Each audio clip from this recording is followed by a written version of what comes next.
Okay, so I guess we've for the rest, if I've not call your name and you wish to introduce yourself, please just go ahead on mute and tell us who you are and the organization that you represent. Alternatively,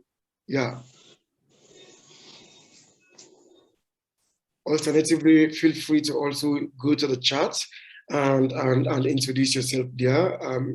If you wish to do that, feel free to use the chat to introduce yourself. Well done. Thank you, everyone. It's really a pleasure to meet all of you. It's quite a really diverse group. It's diverse in terms of the geography from where we all are coming from this morning. It's kind of a good representation of the country. It's quite a national reach, but also diverse in terms of the programs that you're all working on. And all of those things have one thing in common. All of the work that you're doing actually seeks to benefit the community. And that is something that is laudable, and that is something that, this is why we're here today and tomorrow as well, to speak more about how do we then use the media. And I know when I talk about the media these days, we talk about, it's not just the legacy media, it's not just your community radio or nation media. We speak broadly about new media as well. How do we leverage this? How do we leverage the media essentially to communicate these programs, to communicate the work that we do? And I'm sure some of you are already doing that and would like to hear more about it. But we have also been doing this. We've been working with other CSOs in the past year or two, just finding common grounds and how they could effectively and efficiently work with the media to promote and showcase the work that you do. We will speak more about this later on, but for now, I have the pleasure to also invite some of my colleagues who are here to introduce themselves. We have, you will get to hear more from them later, but for now, just quick introductions. We have Marcin Njoroge, who is our gender media trainer. Marci, karibu. Thank you, Mustafa. Good morning, everyone. My name, as you've heard, is Marcin Njoroge. I am the gender media trainer at Journalists for Human Rights. I'm also a journalist, and I'm looking forward to interacting with you. I'll conduct one of the sessions, and I'm really excited for this training. All the best, and we'll interact later. Looking forward. I forgot to add the Mutoni, so just so you know, for the records, there is a Mutoni. Yes, there's Marci Mutoni Njoroge, and we also have Bernard Ogoy. Bernard, I'm sure most of you by now are familiar with Bernard because Bernard is our project coordinator and he's been the one that has been in touch with most of you coordinating this workshop. Bernard, karibu. Good morning. My name is Bernard Ogoy.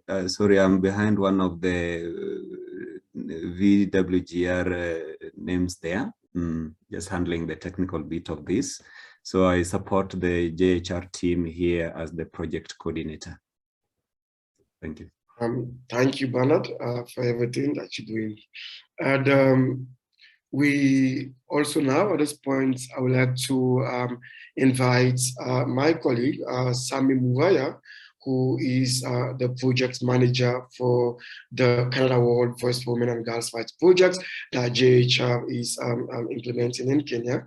Sami will introduce himself, but also importantly, Sami will give all of us an introduction to Journalists for Human Rights, specifically speaking about the Canada World Project that we are implementing. After that, we will then invite our guest, who is Kate Churchill-Smith, coming to us from the Canadian Mission in Kenya, and she will talk to us about, she will open this event for us formally. But for now, Sami Muvaya, karibu. Thank you very much, Mustafa. I'll start with the protocols. Kate Churchill-Smith from Global Affairs Canada, colleagues and fellow civil society members. Good morning. Mine is a simple task because I know Mustafa said that I'm here to introduce the project, but I think Bernard did a pretty good job earlier on when he started playing some of the clips of the work that we have been doing since 2020. And our project kicked off in 2020.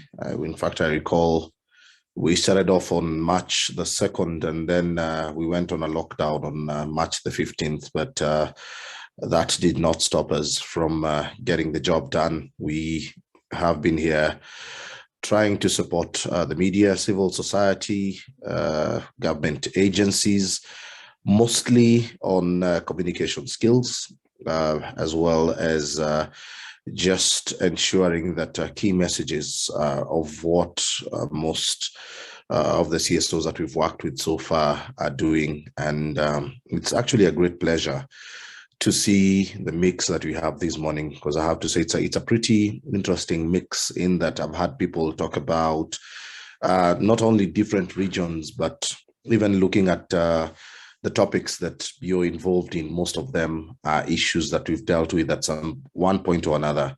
And we, as an organization, have at times struggled to get people to take to the media to discuss some of the issues that you have said you do. Now, I know that all along you've known that we are journalists for human rights, but then today you're seeing us with a different banner, which is a voice for women and girls' rights. And allow me to just explain how that came to be. It's because when we tried to register journalists for human rights, basically, when we went to the NGO board, we found that the name had been taken by somebody else. So we ended up going with the name of the project. So the name of the project is Voice for Women and Girls' Rights. However, our mother organization that is based in Toronto is Journalists for Human Rights. So that is why interchangeably we use the two names. Over the next 2 days, I know you've had both my colleagues, Mustafa and Mudhoni, allude to what you will learn. But key among them will be just looking at the relationships that are there between civil society and the media. We will have Mudhoni taking you through what the media situation is at the moment. And it will be very general. And like Mustafa said, we will be looking at traditional media as well as new media and where you can be able to fit in, but also just the importance of working with traditional media. And we totally understand that there are trust issues between ourselves. And by saying ourselves, I mean the media. We have trust issues between the media and civil society. And interestingly, you will learn that it cuts across both sides. We, as the media, also have had issues with civil society. So part of the main things that we will be looking at is how we can be able to bridge the gap and how we can be able to work together to synergize the messages that we can be able to send across of the good work that you all are doing. I will leave it at that. And it's my great pleasure to welcome Kate Churchill-Smith to speak on behalf of Global Affairs Canada. Thank you. Thank you, Sami. Morning, colleagues. Oh, should I go ahead, Mustafa? Please go ahead, yes. Great. So greetings to the Journalists for Human Rights team. So Mustafa, Mercy, Bernard, Samuel, as well as the many partners in the room. It was a real pleasure to hear directly from you what organization you work for, where you are in the country, and to situate you a little bit within our various programs at the Canadian High Commission. So my name is Kate Churchill-Smith. I work at the Canadian High Commission in our political section. It's a pleasure to be with you here this morning and to kick off this session, and to wish you as well a really fruitful 2 days of learning during this social change workshop. And even though it's virtual, I really encourage everyone to participate to the fullest. So ask questions, engage with your co-participants. We know that's the best way to learn, is to really focus and lean in. Excuse me. The focus of this workshop is also a topic that is close to my heart, communications. And like many of the JHR colleagues, I'm also a former journalist before joining the Foreign Service.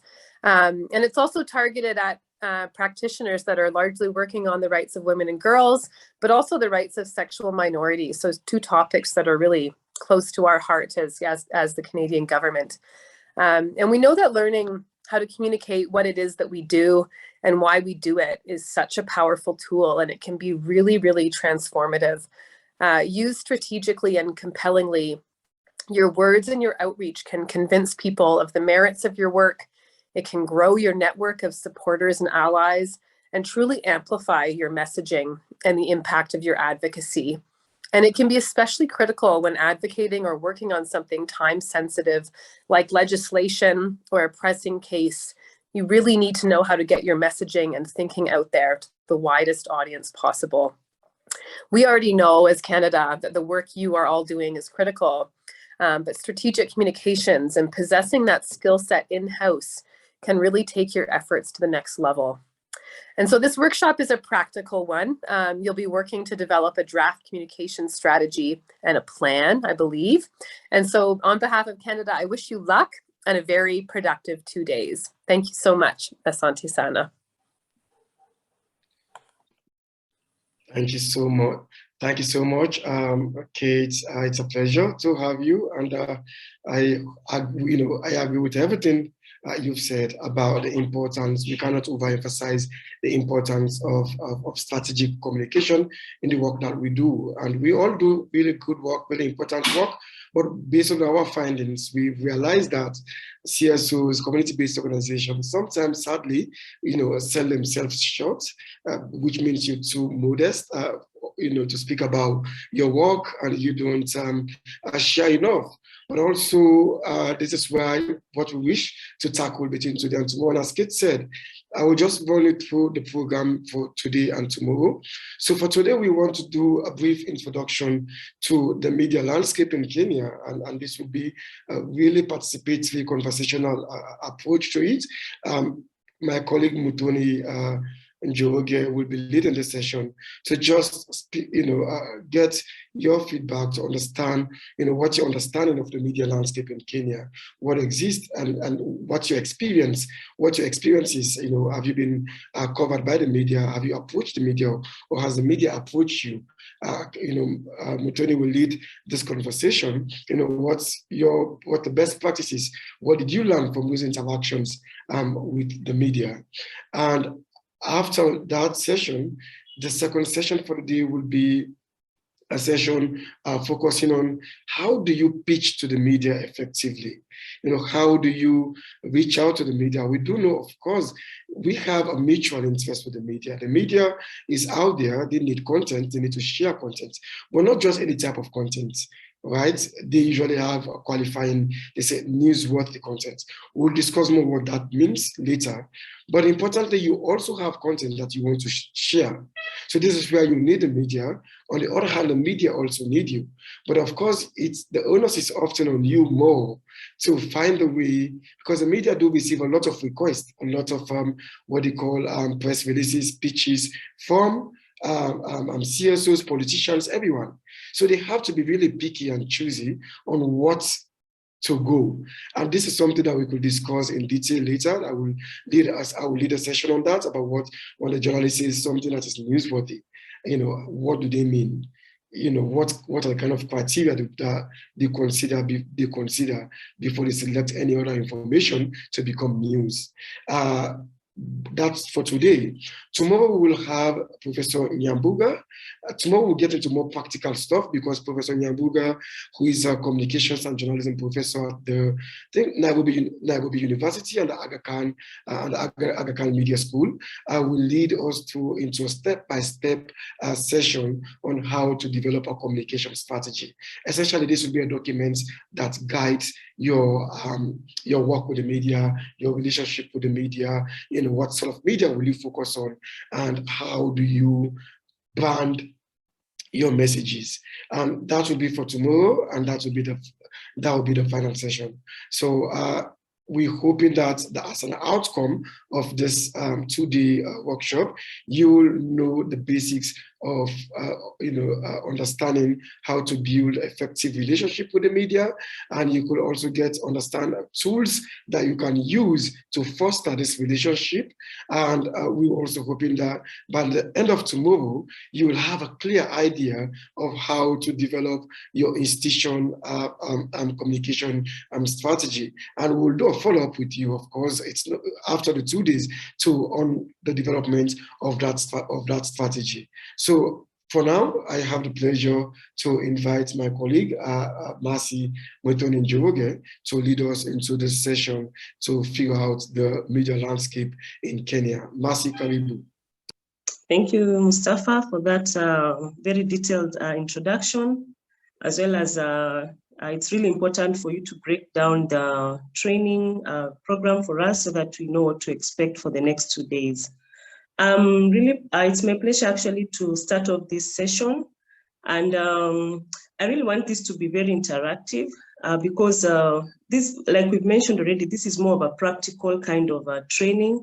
It's not one that you want to just project your presentation and just speak to the participant, but I want us to make it very interactive. So this morning I want us to start by looking at enabling us to understand what the Kenya media landscape looks like. And also I'll share with you after that some tips on how to work with the media, because the kind of work that you as CSOs do is really important.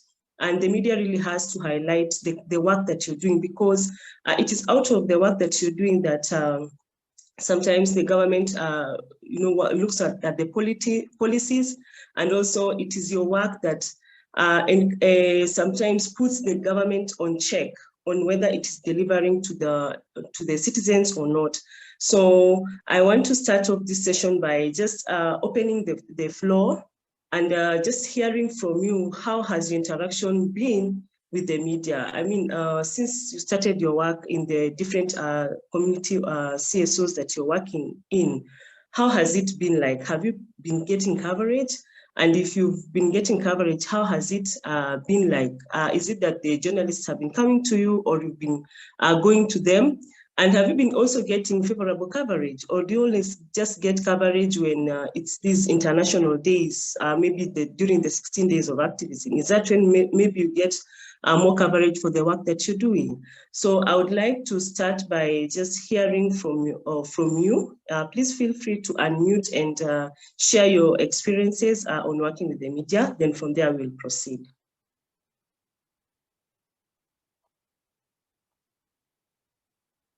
The floor is open.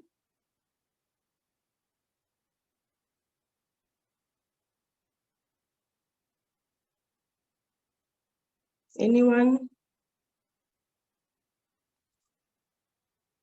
Have you guys been working with the media?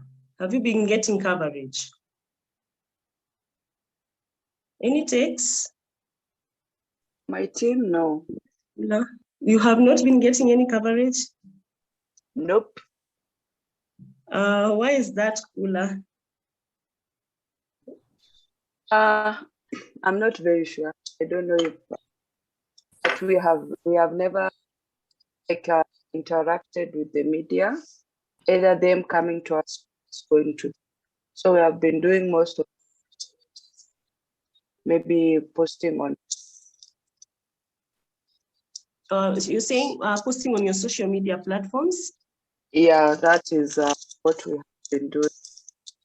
Okay. Maybe through our partners, we might have an opportunity to go to our radios. Okay. Thank you so much, Kula Wako, for that. Anyone else? Yes, Peggy, yes. Namadi. Good morning. My name is Namadi from Strategic Development.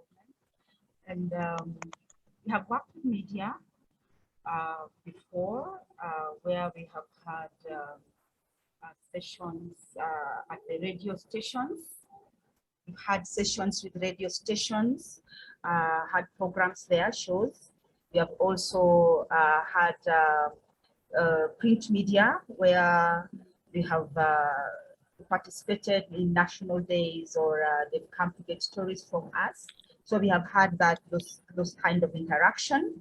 Also, through partnership, we've been able to also do some training and facilitation with media on issues to do with child protection and issues to do with girl-child issues happening in Mombasa. So we've done a bit of that. Thank you.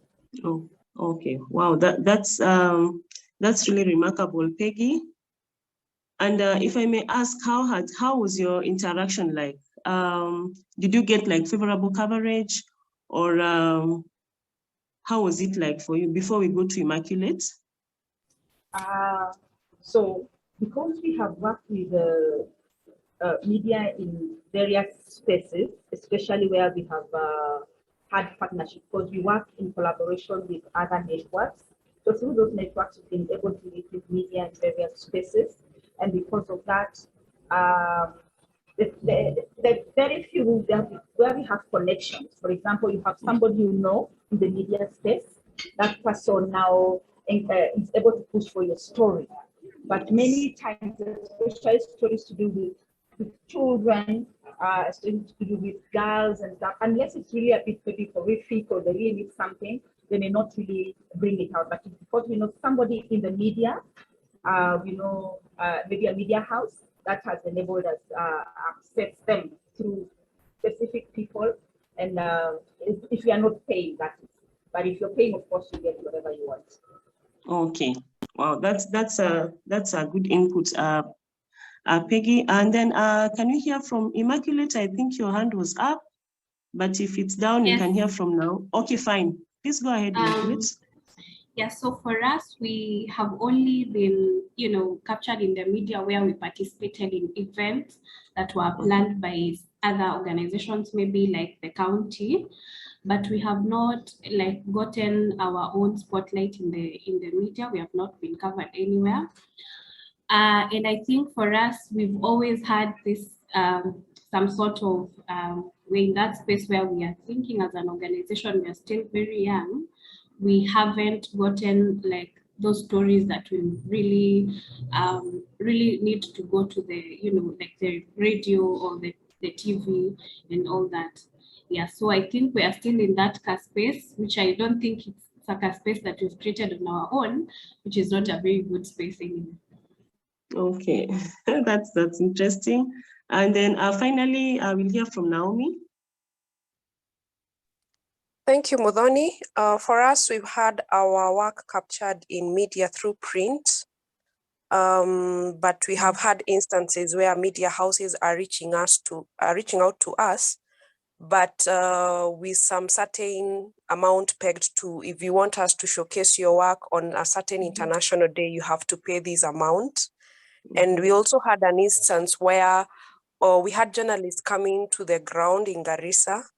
And Garissa is predominantly Muslim. We wanted them to cover a project on child spacing among postpartum Muslim married women. And being a culturally sensitive place, we had requested them not to mention family planning. In Garissa, we use child spacing. Unfortunately, when the articles went to the print, it was all about family planning. So we had protests in Garissa at the grassroots because of that. Yeah, so it was an ugly experience. Really, I can feel the pain, Naomi, because I can imagine the kind of damage control that you guys had to do after getting coverage that you expected would be favorable. You expected it would speak about the work that you're doing, but unfortunately, it puts you really on a tight spot. True. Yes, thank you for your input, everyone. I see more hands are going up. Let me not lock anyone out. I could take one or two more, then you can continue. Please feel free to unmute. Angeline Lunalo. Hello, good morning. I'm Angeline Lunalo. I work with the Hijabi Mentorship Program based in Kwale. We work with individuals from underserved community. We always work with the media, especially Radio Kaya, which is based in Kilifi. We always hold talks with them. We always, they always cover our our activities that we hold in Kwale County. We have also worked with KTN. They always, during the 16 days of activism, they always are open to cover our works. So we are really working with the media best, like while we are working with underserved people from the Kwale community. Okay. From what you're saying, I feel like your interaction with the media has been favorable, Angeline. You've really never had like a clash or a moment that you felt like you're not given the proper coverage, isn't it? Not really. Like Radio Kaya has been really supportive during our programs. Yes. They're always there supporting us, and they're also our partner in many of our programs that we are running. Okay. Yeah. So I think we'll hear from Safia, and then if there's no one else, we'll continue with the session. Safia Wario, your hand was up. Please just unmute and speak to us. Okay. I think Safia has changed her mind. So I was saying it's important for us to start this session from a point of understanding how it has been for you individually interacting with the media and working with the media, especially just to highlight the kind of work that you're doing. And clearly from the lived experiences that we are getting this morning, sometimes it gets really tricky to work with the media because you may find, like what I think Peggy spoke about, you find that you have an event that you want covered, and then you get really good media coverage, but in the long run, it becomes quite a challenge because then the media coverage that you got was really not favorable. But then for us to make effective use of the media, it's important for us to first understand the media landscape, especially for our country. And I just want to take you through understanding the media landscape and the current understanding media and the current media landscape. And then after that, we look at some of the tips on how best you as the CSOs can work with the media. So to start us off, of course, right now we know that there are two types of media, and that is the traditional media and the new media. And now when you talk about the traditional media, we are talking about the legacy media, that is the TV, like we've known for so many years, then the radio, the newspaper, that is now what we call or we refer to as the traditional media. And currently, as the situation as it is right now, there are at least 18 TV stations in the country that have been licensed by the Communications Authority of Kenya. But of course, most of us, we just know the main ones, that is the Citizen, Nation, NTV, KTN, maybe KBC. I think those are the main ones that we regularly watch. But there are many others that are startups. They've been there for quite some time, and some of them actually do work in our communities. So for the traditional or the conventional media, we're talking about television.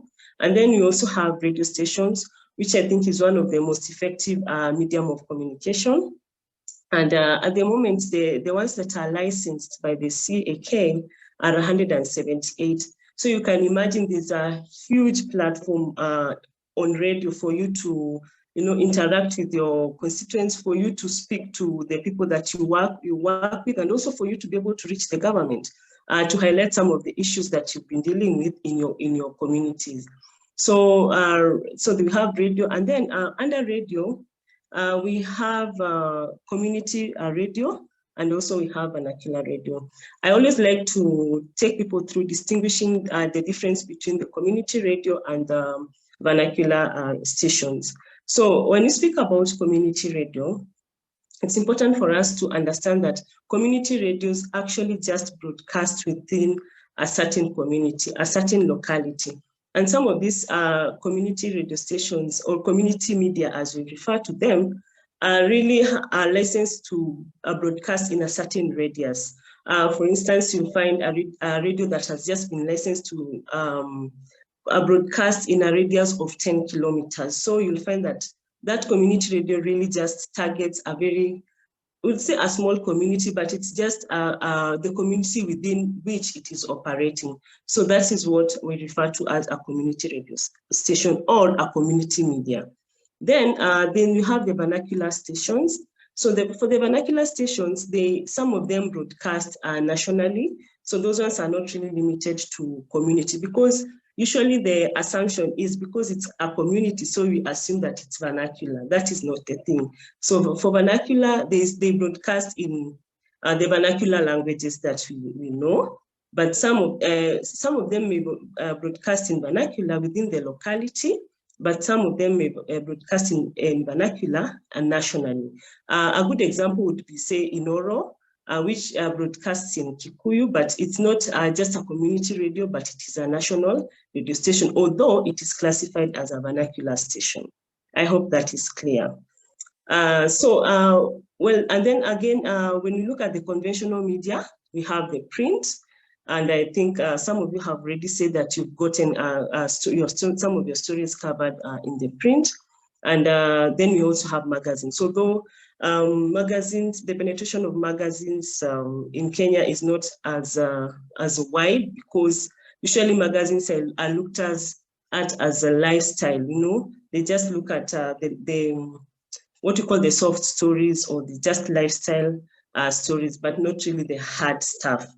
And so for the newspapers, we know we have Nation, we have Standard, and we have the Star, People, and many others which are not really known by many people. And then because of also the circulation of these newspapers, so they are not as known as the four major ones. That is the Nation, Standard, Star, and People Daily. So that is basically what conventional media is, and that is how that is what is available to us at the moment. But over time, because of the penetration of the internet, we have now what we call something that has emerged, and we call it the new media. So because of the availability of the internet, so now the media has also been evolving over time. And this doesn't mean that because there's traditional media, it's also not evolving. Traditional media is also evolving because there's also an uptake of the online platform. Because you realize that even as you have, say, newspapers, their content is not only being sold, or is not only being packaged on the hard copy, that is the newspaper, for instance, but it's also being uploaded on their websites. So that we keep saying that it prolongs the lifespan or the life shelf of these stories. So now when you look at the new media or the alternative media, we have the online or the digital media. So that one is where you find you have these newspapers or these publications that also take up the online mode. So every time you have a story that maybe was published yesterday and you never got maybe a copy of the newspaper, you're able to get it online, even days and weeks after. Now, and then also on alternative media, we also have podcasts. I'm sure some of you are familiar with podcasts and how they work. I don't know if any of you has ever interacted with podcasts, or you have, maybe you do podcasts for your organizations, but I'd say that podcast is like the in thing. It's the new thing that is taking shape. And I'd just like to define what a podcast is. A podcast is a collection of series of digital audio files. So for a podcast, you as an organization, say you're working on gender-based violence, addressing gender-based violence in your community. And now you have like a series of programs that you record, and then they are uploaded online so that the people who want to follow on the work that you're doing can listen to your podcast. So it's usually like a series of programs that you package and it's uploaded online.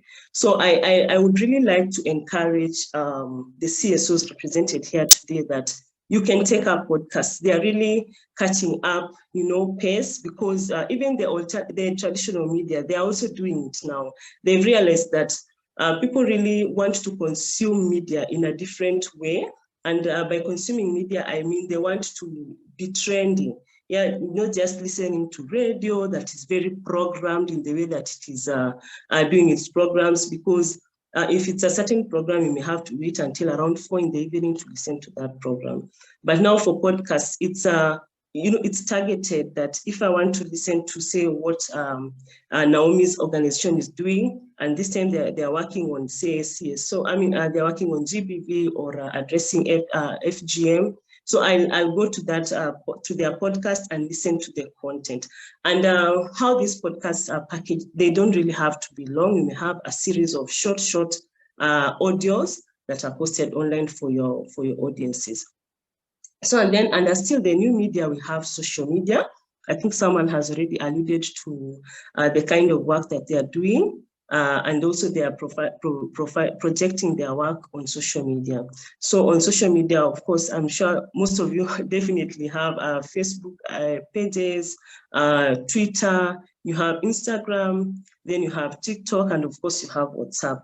So I think that is, I just wanted us to understand that there's now the traditional media, and now that is how the new media. So I don't know, any questions up to that point? Any input or comments before we continue? Safia, is your hand up? Or has it been up? Okay, I think Safia's hand is just Mercy. up. It's been up. Hello. Sorry, it's been up, yeah?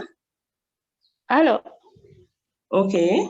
So, Can you hear me? Yes, someone is speaking. Yes, it's Yes, Sophia. Safia, I can hear you. I am Safia. Hello. Can you hear me? Yes, Safia, we can hear you. Yes, we can hear you. Here in Isiolo, we have a local radio. Sometimes we learn more about GBV.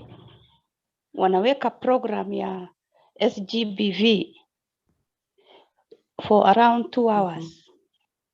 We hear that and we learn more about our local radios up here in Isiolo.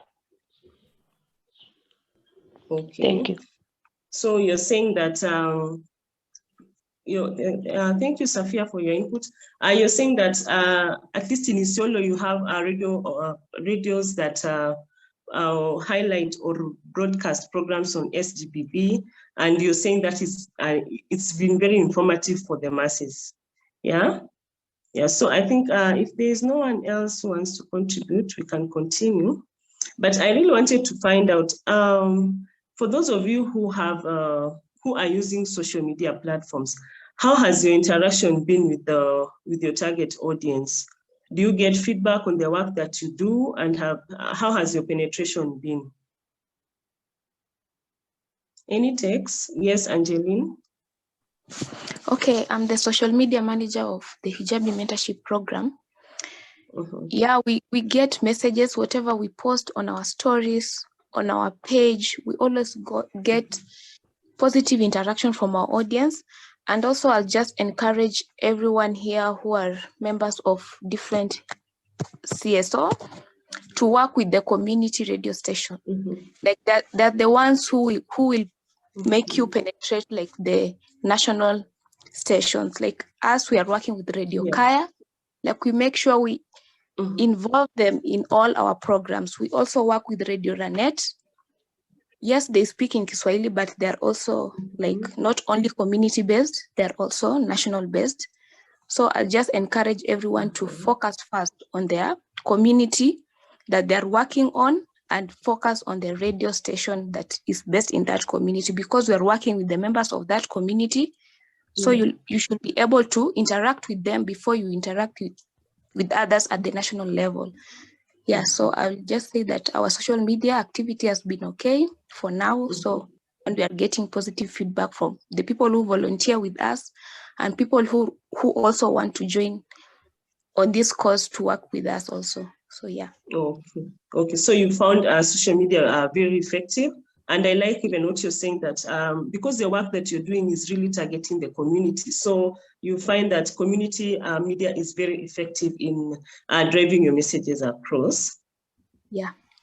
Yeah, okay, thank you. Then we'll hear from Kula, and then we'll continue. Kula wako? So about social media, also maybe it's something that this training, I'm hoping that, because we don't have much feedback from members of the community, and ours is a bit tricky because we work in the 40s. So basically, national media will help us most of it. So it's something maybe a take home for me after this training on how exactly can we grow our social media platform. Yeah. How can we grow maybe how can our target reach us more? Can we get to know more? So in terms of podcast, we have been using podcast, but for us it's on trainings. We have been training police officers. We have been developing an e-learning platform. So most of our is like lessons.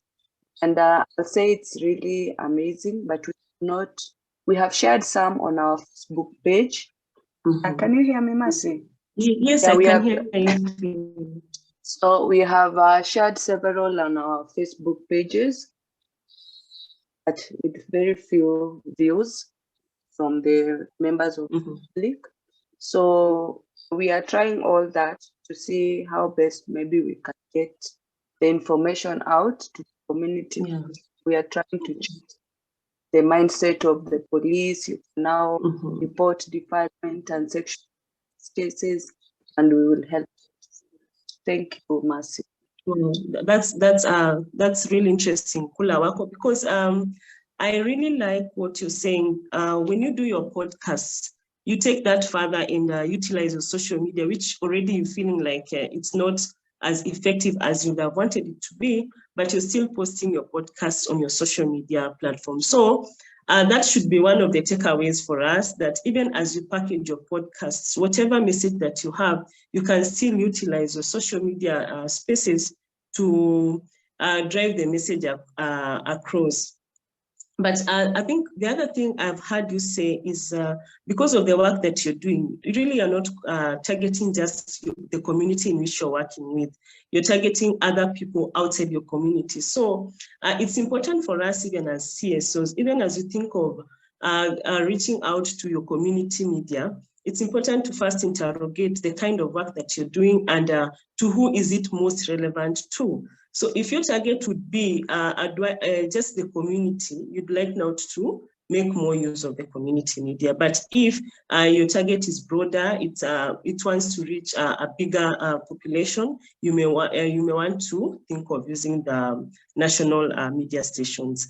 Then maybe the other assignment I would just want to give you is, it's important for you to establish which community media stations work within the locality in which you are in, because usually that is the starting point for you to get coverage outside your community, for you to get to drive your messages across. It's important to just start from the community as you look to grow to get coverage from the media or from the national media.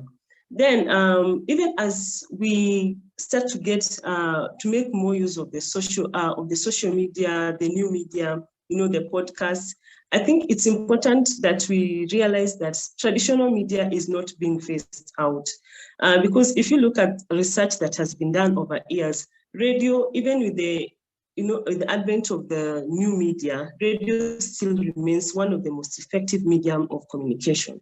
So as you want to work with the media more, you may want to engage the radio that is accessible in your locality to drive your messages across and to reach out to more people. Because then again, radio is easy to work with, because if you can get slots to do programs, if you can get slots to be invited for interviews, then it makes it easy for you to work with the media. Then I just wanted to look at why radio has remained the most effective medium of communication. According to research, majority of the population, especially in the rural area, listen to the radio. And it's because of just, the nature of the radio, because people listen to radio even when they are busy doing their other work. You know, people listen to radio even when they're in the shamba, when they're going to the market, you know, anywhere you can listen to radio. It is not like, you know, sitting down to watch TV, which, you know, engages your eyes, and it engages your hearing. But for radio, you can listen. You can listen to it and do many other things on the side. So radio really remains very effective. And in terms of also radio, you know, nowadays you can find radio even. Your phone has a radio. People still use those small radios. You can mount it even on a bicycle and still listen to the radio. So it still remains one of the most effective medium of communication, and it's also very still affordable. So that is why radio is very crucial, especially for the work that you're doing if you want to work with the media. And if you compare, say, radio with TV and print, usually you find radio cuts across, you know. It doesn't matter your social status in society, whether you're up there or, you know, the people who are underserved, they still have access because they believe in getting info. They believe that for you to get information, radio is more accessible to them compared to, say, print, because with print, of course, there's the aspect of, you know, the cost implication. There's also the aspect of your literacy, literally level, because for you to really read a newspaper, you must understand the language in which that newspaper is written in. And then if you look at the access of radio in the rural population, it is actually rated at 95%. So you can imagine at least in any locality of 100 people, 95% have access to the radio. Then TV also still rates high in the urban areas compared to the rural areas. So if you have a program that is aired, say, on TV, you're likely to reach more people in the urban areas compared to the rural areas. Now, and I want us to finally look at why it's important for you as CSOs to work with the media. I don't know, maybe I should just speak about this, then I'll find out from you how has it benefited your work if you've worked with the media before. So the first and most important thing is that the media helps CSOs to disseminate the messages. If you're working on, if you have GBB programs, if you have FGM programs, whatever programs that you're working with, it's important, media enables you to disseminate that information. Although I've had some of you saying that there are times when you're working with the media, you're required to pay for content. Ideally, that is not how it should be, because coverage, for you to get coverage in the media, it is usually free. Although there's what we call earned media. That is when you have, say, an event and then the media comes and covers you. So you have earned that media and it is free.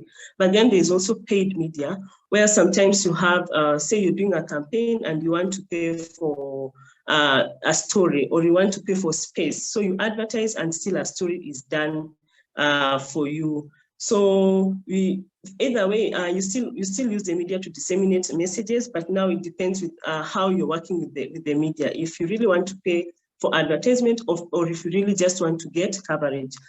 And then it's important for you to work with the media, because then it gives your work visibility. Because I think I had someone saying that they have never worked with the media. And now my question was, how does your work get visibility? And you know, visibility really cuts across. You can get visibility to the people that your work targets. If, say, you're working in a community and then there are so many cases of GBV, if they want to report or if they want to get help and there's an incident of maybe a child has been defiled, because we've gotten visibility in the media, they will know who to come to. And again, visibility also, and I mean, how do your donors know the kind of work that you're doing? So it's important for you to get that coverage so that your donors can also see the kind of work you're doing, so that they can also see that you're also transforming lives in your community. And also, like I said earlier, it also enables, influencing policies, because then if there's an issue that's been going on in a community and really there are no policies on, there are no laws, then it will stir up reaction, and then there'll be need for policies to be put in place to address some of the issues. So it's important that your work, the work that you're doing as a CSO, is very important for you to get visibility so that you can cause change. Then it's also, the media is also a platform for you to connect to the people that you're working with, because I believe our work is strongly anchored on our communities. We do not work independently. We are not working for ourselves. We are really working with the community. So it's important that you work with the media so that it gives you a platform to connect with your community. Then most important, it's also very important to understand that TV and radio still remain the main sources of information for people, because even as you put into use your social media platforms, even as you do those podcasts, people still believe in watching something on TV or hearing something on radio, because we say kama haikukuwa kwa radio, then it did not happen. So even as we put into use the new media, let us also remember that radio and TV are still very highly rated as sources of information for the masses. Now, I want to look at the tips on some of the tips that we as CSOs can put into use while working with the media. I can't remember who said that so when they want to get their stories out there, there's a journalist who pushes for them to get their stories out. I really liked that, because it's important that us as CSOs that we establish a relationship with the journalists within the areas that we work in. And why am I saying this? Because for you to get coverage, and mostly favorable coverage, and because I believe that is what we all want, it's very crucial that you establish contacts with some of these journalists, because especially because of the nature of our work and the competitiveness in which the media, the competitive environment in which the media operates, you find that most of the time our work does not get the visibility and the attention that it requires. Why? Because especially at a time like now, when politics is the talk of the day, most media outlets are usually focusing on what will sell tomorrow. And now if what we do to them that is not considered as what will sell tomorrow, or even in the evening during the primetime news, then really we do not get the coverage. We remain really at the bottom of the food chain, if I may put it that way.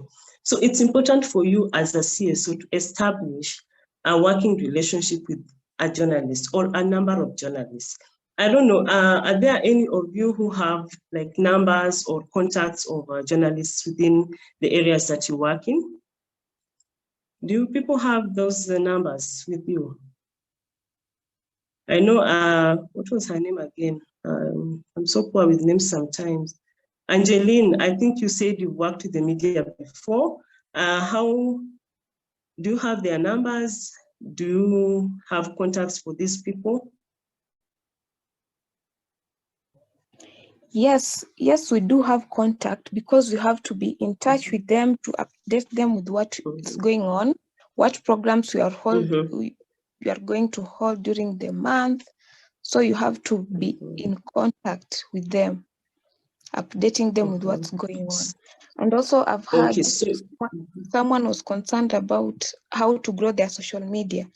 I will encourage them to do collaborations with either other CSOs or other individuals who are passionate about various programs in their community. If they are aligned, you can do collaborations with them. That's how you grow your social media activity and your followers as you go on. Okay. Fine. I like what you're saying, Angeline, because I believe as CSOs, really we do not work in isolation, because you find that the kind of work that you are doing, another organization is also doing it, but maybe in a different way. So it's important that that collaboration works. So, and I see, Peggy, you're saying you have several contacts with media both print and I think that was radio, both print and radio. So yes, what I'm saying is it's very important for you to have these contacts, because these people, you need to know these people individually, and they also need to know you so that they can understand your agenda, so that they can understand the work that you're doing. And also when there's an issue, they can use you as the sources for their stories. So I would encourage you to just have a few, even just 2 or 3 who you can call up and tell, yes, there's a story, something has happened in my locality, maybe if it's defilement and you want this story to be aired, that person will give your story the profile, or they'll give your story the attention that it requires. And most of the times, even as you talk to these journalists, it's important also for you to know their editors. Just have a contact or 2 of these editors, because how the newsroom operates, even as the journalist comes to you to interview you, to get information from you, sometimes they are not the ultimate decision makers on whether the story will see the light of day or not. Sometimes it's these editors who decide, this story is better than the other, or this story, we can give it more prominence than this. So sometimes you find your story dying. We say killing stories, that's the jargon that we use. So sometimes you may find you had a really good story. The journalists even came, if it's a press conference you had, or if there was this story in your community, and you even invited your bosses to come and they were interviewed, and you're really looking forward to seeing the story or hearing it on radio or reading it in the newspaper. Then the following day, or in the news, primetime news, there's nothing. So mostly it's because the journalists may file the story, but because of the competitiveness of the media, sometimes your story may be filtered out. So it's important that even as your story, the journalist gets the stories from you, you also do what? You speak to the editor, because they are the ones who sometimes say, we may not have enough time, but we may squeeze this story for the next, for just a minute. So that way you're able to get coverage. Then again, another tip for you that is important for you to work with the media, you should also be available to give comments on your work, on the work that you're doing. If journalists come to an event and maybe you've been invited to that event, and you know that what you're doing is the work that you're doing is important to that particular event. So it's important that you are ready to give a comment to the journalists. Sometimes journalists just pull people aside after the events and they ask questions, they interview them. So even for you, you can strategically just position yourself there and give just a sentence or 2 on the work that you're doing that is relevant for that particular event.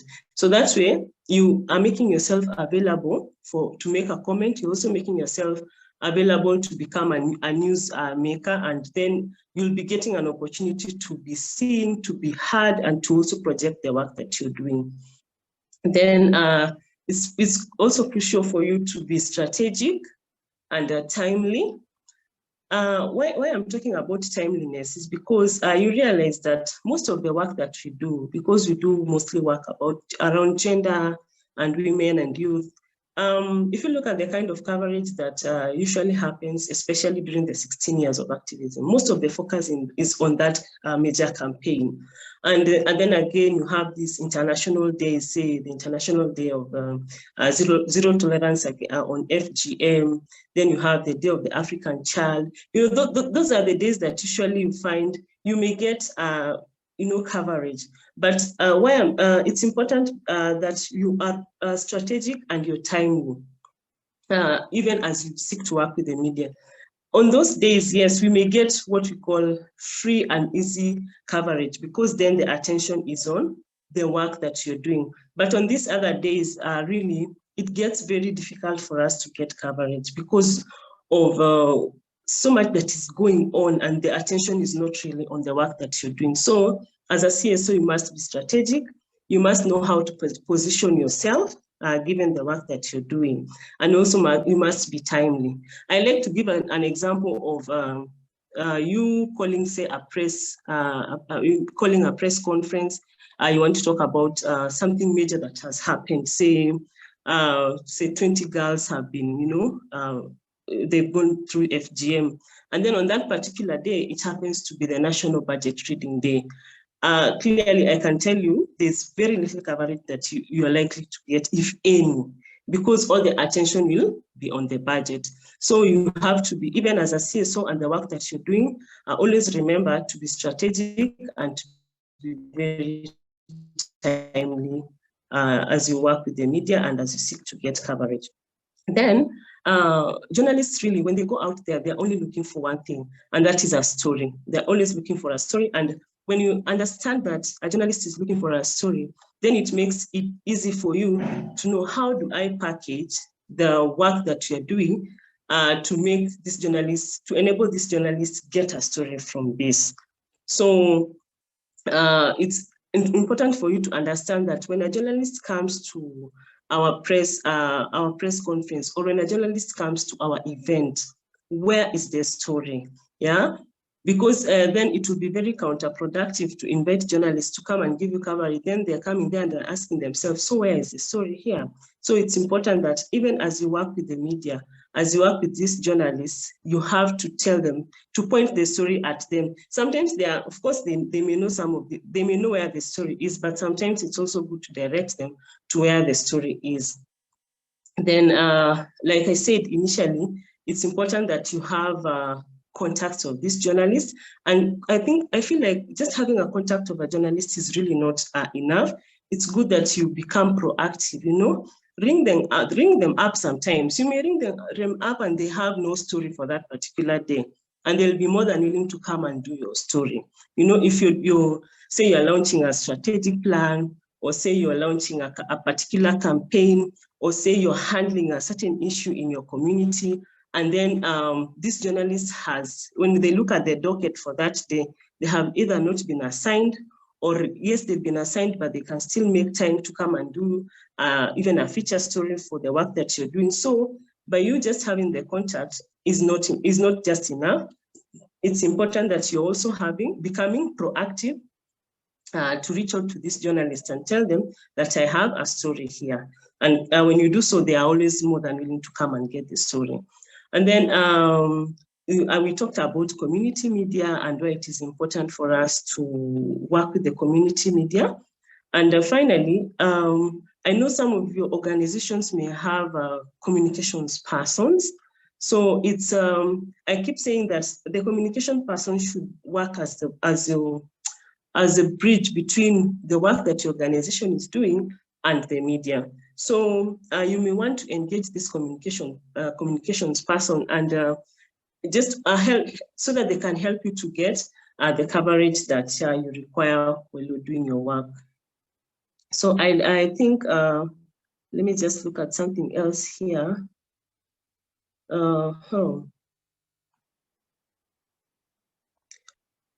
Now, someone spoke about collaboration. The work that you're doing is not in isolation with the work that your peers are doing. So I want to encourage you to also learn from your peers. You know, what are the other CSOs doing that you can implement, or you can borrow from them, so that your work can get the coverage that it requires. So I think I just wanted to mention that it's important to look at what your peers are doing, so that you can also leverage on working with the media. Then I think, having talked about the tips on working with the media, I feel like I want to open the floor to any comments and questions and feedback, or your experiences on what you have discussed, and whether it's going to enrich your interaction with the media. The floor is open.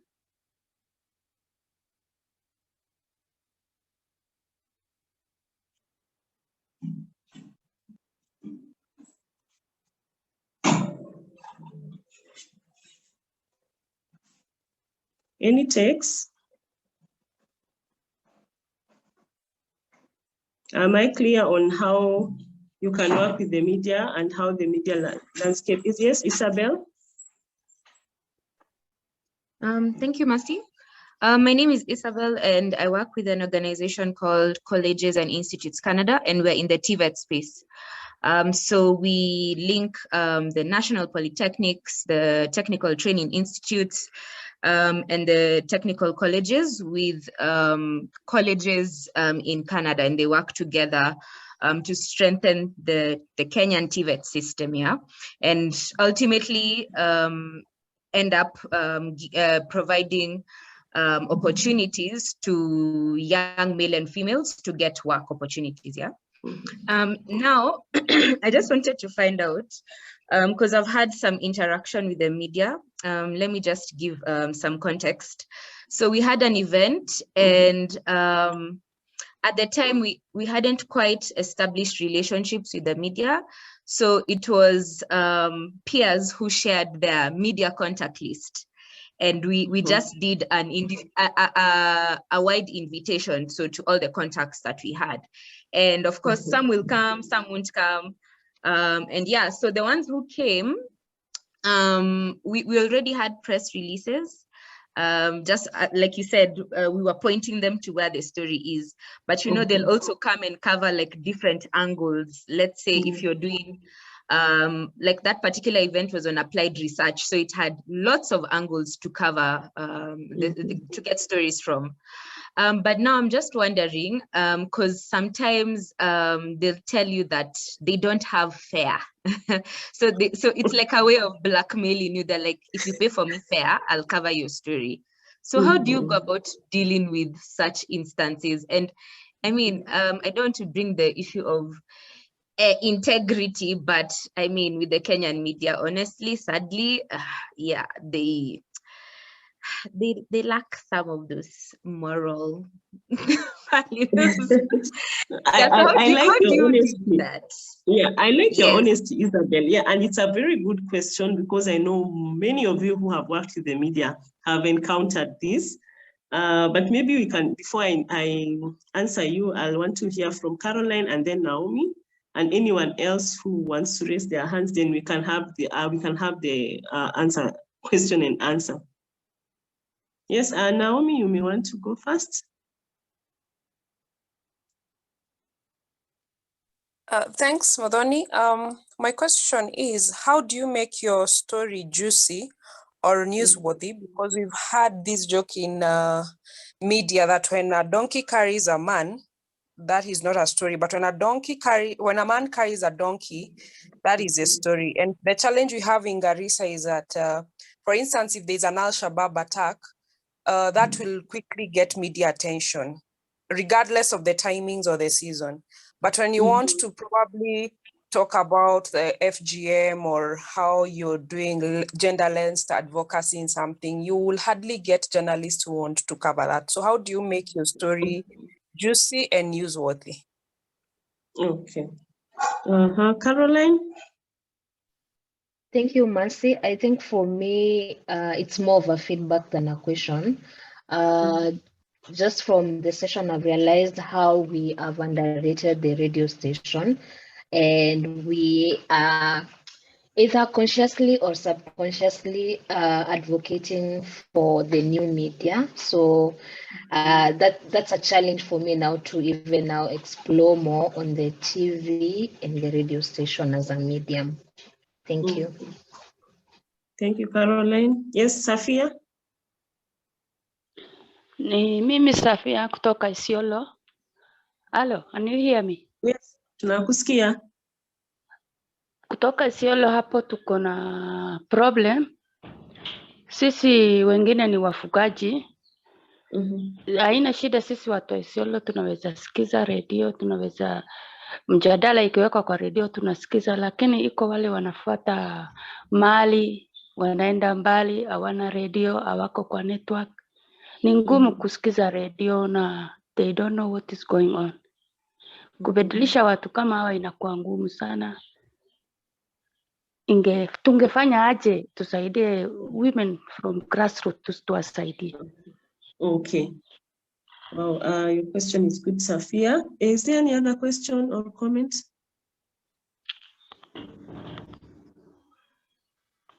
Okay, I think there are no other questions. we'll first, I'll first take this round of questions.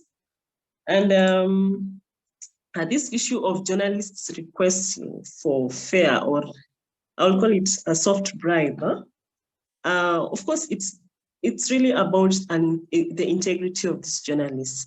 But any accredited journalists who works in this country, and by accreditation, I'm talking about journalists who have been given the right by the Media Council of Kenya to cover and to work in this country as a journalist. They are actually guided by what we call the Code of Conduct for the Practice of Journalists. And one of the statutes of this Code of Conduct speaks to the integrity of the journalists. So a journalist is not expected to request or ask for fare from you when they've come to cover your event, because that is what they are doing. Whether they are journalists employed by this media outlet, whether they are correspondents, they are all entitled to a pay at the end of the month. And they're all entitled, if it's a correspondent, they are entitled to a retainer. If they are stringers, they are also entitled to some form of pay when they submit their stories. And some of these correspondents even get their stories paid, they're paid per story, and remember, they're also on a retainer. So the bottom line is journalists are not required, or they are not expected to ask for fare from you to cover the story. And like I said, it's important for you to also have that contact of the editor. Why I'm saying this is because a journalist who comes to your event and I know just collects the information, gets this very juicy story, then they come to you on the side and they tell you, now utatupanga fair. That is a journalist who you should flag to their editor, because even the editor who sits in the newsroom does not expect their journalist to come asking for fare. However, I know there are events whereby an organization may have the budget to facilitate, like reimbursement of fare, but that is at the discretion of the organization. It is not that a journalist will come and ask for fare. So in future, if anything of the sort happens, you are supposed to raise that issue with the editor of this particular journalist. And if it's still happening, you can escalate this matter to the Media Council of Kenya. So, and even us as JHR, I believe we're in a position to escalate such kinds of incidences, because really it borders on the integrity of these journalists. So what I'm simply saying is that there's no journalist who should ask for money from you to cover the story. And you as an organization, you have a right to get your story covered in the right way, not by just giving money so that the story is covered. I hope that is clear. And I would like to ask Mustafa and Sami, Bernard, Winnie, if you have any additions to that, please feel free to unmute. And then if that is clear, I can go to what Naomi was asking. How do you make your news juicier? How do you make your story juicier so that these journalists can pick your story and run with it, Even if there's an Al-Shabaab, God forbid, an Al-Shabaab attack, your story will still get some space at the end of the day. Sometimes you end up having a story that you feel this one, it's like the breaking news of the day. But then sometimes it gets overtaken by events, or something major really happens, and then everything else is just brushed aside, and including now your story, and then prominence is given to this story. So in case such a thing happens, I believe that when you've established contacts with these journalists, and then your story does not happen to be covered, or you're looking at it out for on the newspapers, or you're looking for it on the newspapers, or you can't hear anything on radio, you're not seeing it on TV. Why it's important for you to have contact is that you can make a follow-up. The advantage with the work that we do is that the kind of news, most of the time, the kind of news that we make is what we call it's not time barred. It's not the kind of news that if it's not covered today, then tomorrow it will not be newsworthy. So I'd say, Naomi, you do not give up. You make a follow-up with the journalist who was covering your event, and as well as their editor. If that particular day did not get a space to be aired, to be published, to be broadcasted, then there's always the following day. Because as long as it is not stale news, it will still go, it will still get space for coverage. And I believe, I hope I have answered you. I hope I have answered you. So, and then Safia, you spoke about, these women not being able to listen to radio, for instance. But I know of, if maybe your organization has a budget, you can have what we call, you package recorded audio, recorded information. Then sometimes there are organizations that have this like listening groups, whereby you can work with communities on a certain day. Say a radio is taken to the market, then the discussion today is on GBV, addressing GBV in this community. So you can go and have the, like the radio, put up somewhere in the market and people can listen to that. So that at the end of the day, there's some information that is going out, because I believe that just like we say, a newspaper is not read by just one person. Ideally, a newspaper, usually, when you buy a newspaper, the expectation is that at least a minimum of 4 people may get the same copy and read it. So I always say that even for radio and TV, when information has been passed down to an individual, that person, consciously or unconsciously, always goes to speak to another person about what they have heard on radio or watched on TV. So when you have those radio station, radios put in those marketplaces or in some social places, then you can my guess is as good as yours, that when that information is heard in that social place, of course the information will be disseminated to people who are not even in that particular place. So Safia, that is what I would say about that.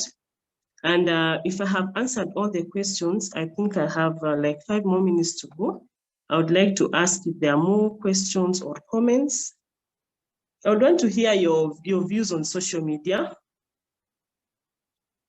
and whether you feel like, what is it that you think you can do more to make good use of social media and also your community media? Anyone?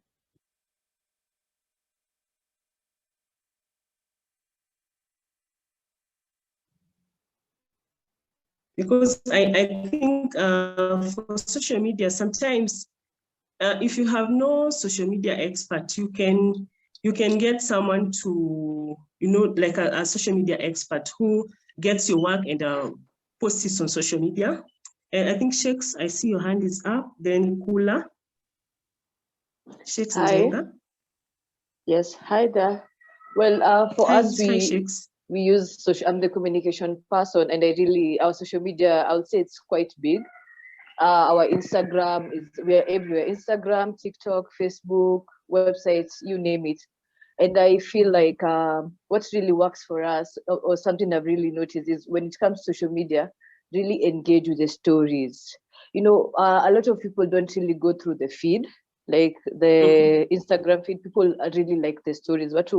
Like if you have seen, people really have a short attention span. So the stories go up or due. So if you can really engage with the stories, like every day have something going on, that will really increase your following, and also you'll get your target audience. And also I will emphasize on that, collaborating with other organizations that do the same work. Retweet them, reshare their stories, tag them. Also use tagging. Tagging is really effective. Tag people in your stories. Look for what is trending. Use the trending hashtags. It correlates with what you do. That way you'll find, like for us that works. Our social media mandate increase very, very fast. Yes. Yeah, it's true. Nowadays the concentration span for most people is really limited. So when you send out those clips, when you want to engage people on social media, of course you have to be very tactical about it.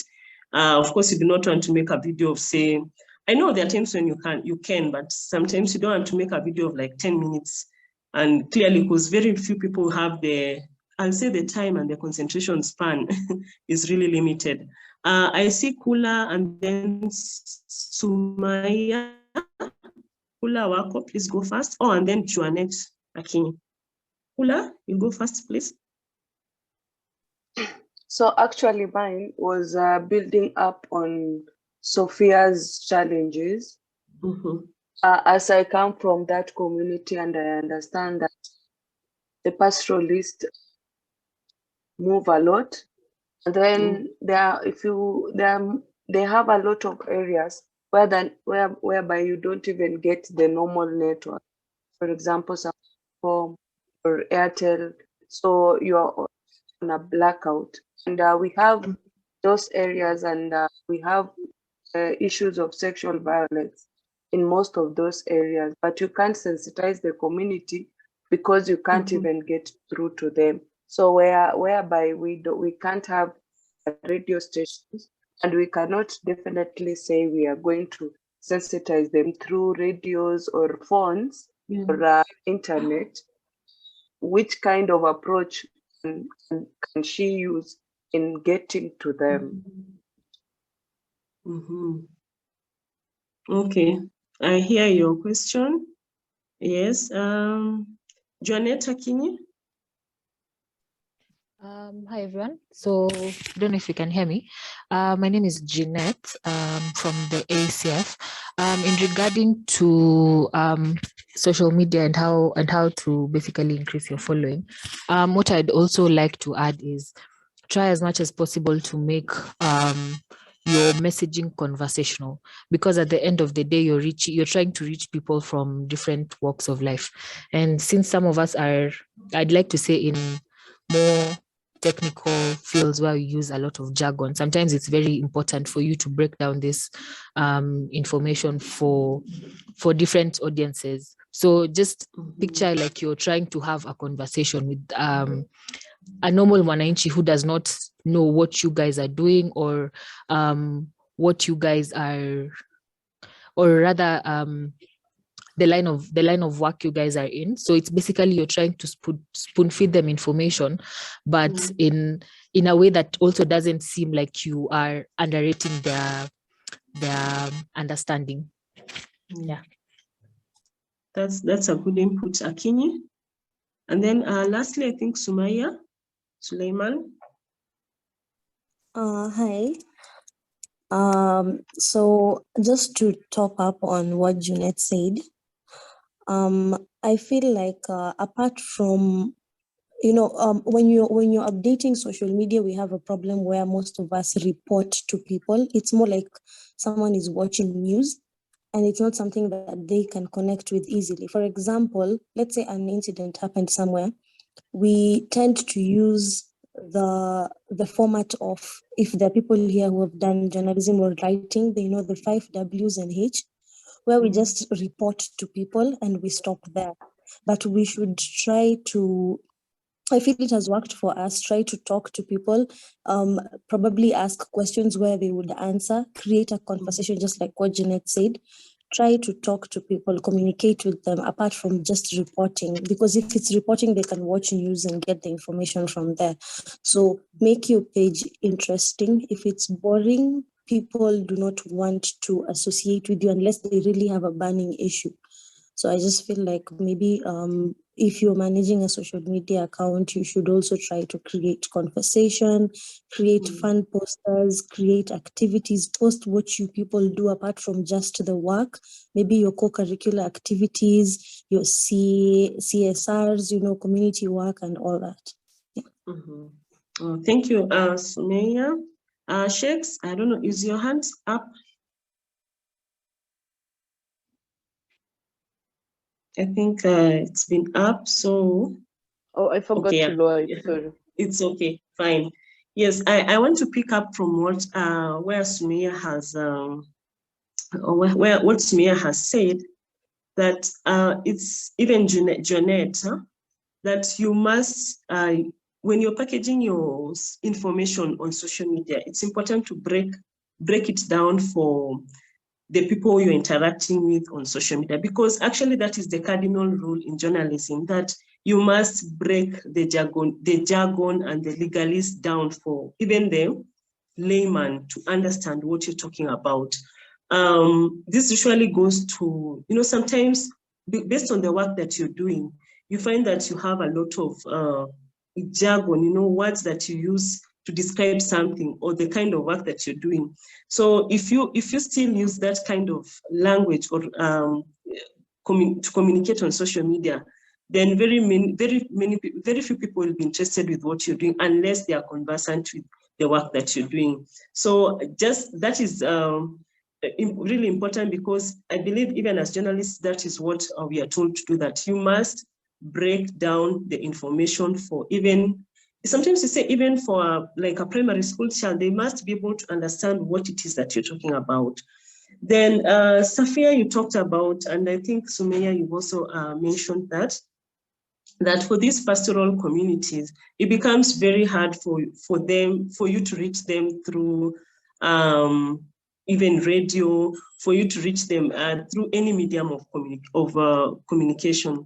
So I feel like at this point in time, you must put your creativity into use, because if you're talking about they are not reachable because they are not, they have no access to the internet, you can use the local people. You have, say, the elders, you have barazas, you have the local administration.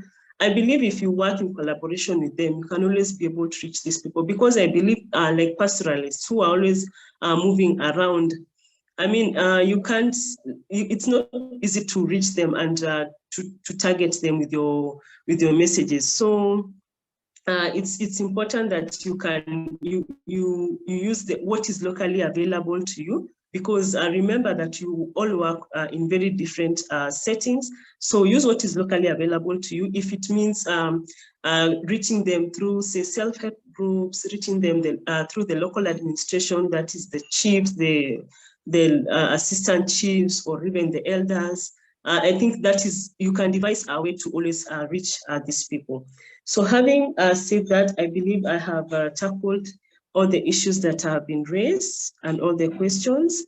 I wish to end my presentation there, and I hope I have not locked anyone out, but I really want to thank you for your attention and for your input. It has made this interaction, or rather this session, worth the while. And having said that, I'd like to hand it over back to you, Mustafa, for the rest of the training program. Thank you very much. Thank you so much, Mercy, for that really in-depth and comprehensive conversation around the media landscape in Kenya, but also providing valuable tips on how to work with the media. And I like that the session was quite interactive, allowing everyone to chip in and share their own unique perspective working with the media. And the idea is, I'm hoping that we've all picked a thing or two from that experience, because the idea is, if one of us here share their perspective, their strategy in working with the media within their own region and organization, maybe you can also try something, even if it's not exact, something similar within your own organization and within your own region. So once more, thank you very much, Mercy, for that, and everyone for your attention. I'm suggesting we take a quick, health break, like a desk break, for about 10 minutes. It's maybe 8 minutes. So we return back at 10:15, 10:15, for the rest of the session this morning. Let's take a quick break. So we take a screen break, take a tea or coffee, take a walk away from your screen. You don't need to log off, and also continue to stay with us. See you all soon in a few. Mercy, Asante. Okay, Mustafa. And I see guys are sharing their Twitter handles on the chat box. Please feel free to check your chat.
leader mama. Political representation is still heavily laid on the shoulders of a man in Kenya. For a woman, she has to break the barriers in order to be in the ballot boxes. This story seeks voices of women in Kibra and what it takes for a woman to vie for a political seat in Kenya. Mwanamke ndiye anajua uchungu wa mtoto. Ndiye amelea yeye, anajua shida ya kila mtu. Kwa sababu yeye hata mwanaume yeye ndiye anampea chakula. Atajua familia itaendelea aje. Hata sisi kitokea atatetea. Lakini mwanaume akipata pesa anaongeza wanawake. Ndio anachia.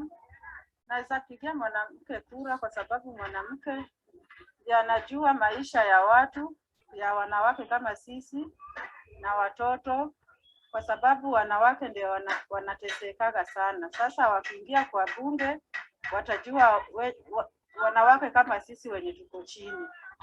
Kwa majina naitwa Laima Arunga. Kajua hapa Kibera.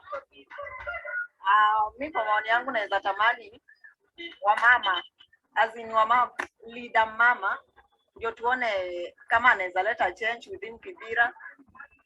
Hata kama si Kibera peke yake, hata kama ni Kenya mzima. Tukue na wamama, at least tukue na change. Anaweza tusaidia hata sisi upande wa wamama, kwa sababu wamama pia tuko na shida mingi.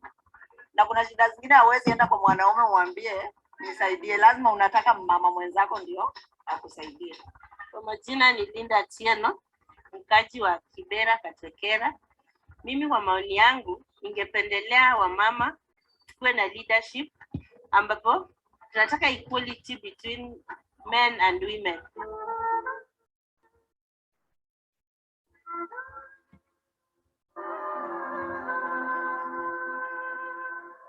Within the process of actual constitution making, we participated in all the processes. So out of that, I saw the different positions. So it became as an opportunity for us because the positions actually were added to 3. So it was 6 rather than the original 3, the previous 3. So I saw an opportunity for me to actually vie. So that is where I actually decided that I'll enter into politics and actually take up the political seat. Because we need to push things as women, there was a demand from women like me to get into political space, to bring change, and also to enforce the existing policies, and also just looking at the policies that are friendly for women. These are the things that were agitating me, because when you look at sex and reproductive health and information in Kenya, it's not quite comprehensive, and most of the time as women, we speak about this issue, then men don't feel it. As women, we can feel it. So I had interest in politics after our member of parliament passed on in 2019. It's a field that is riddled with a lot of challenges, barriers, you know. So the first thing that women need is courage and determination.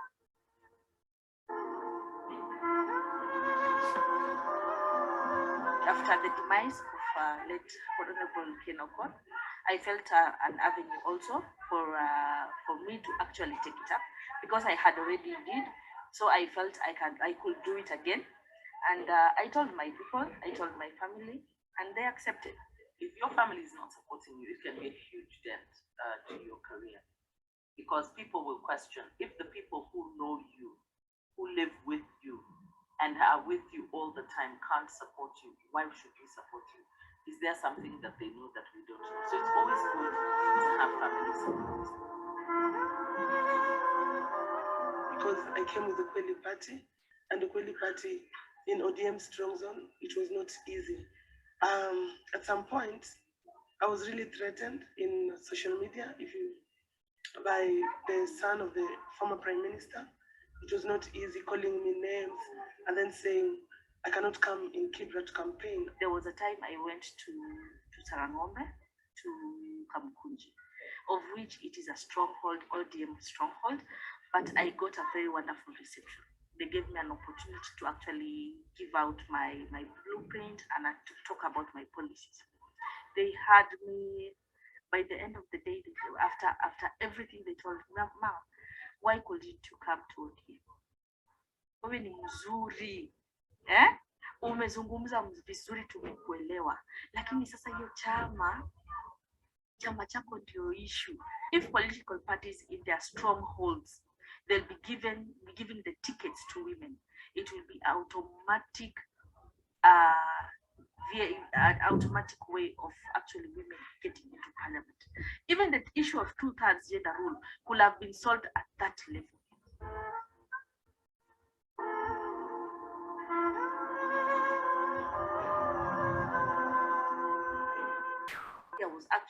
It was biased to some extent. I will say it was biased because it was only targeting the big parties, and whereby the big parties, there was no woman within the big parties. So you find we lost out. Even during the presentation of papers in the IBC, media was there, but when you're presenting your papers, they're just there. It's like atumjui huyu nani nani. But media is patriarchal.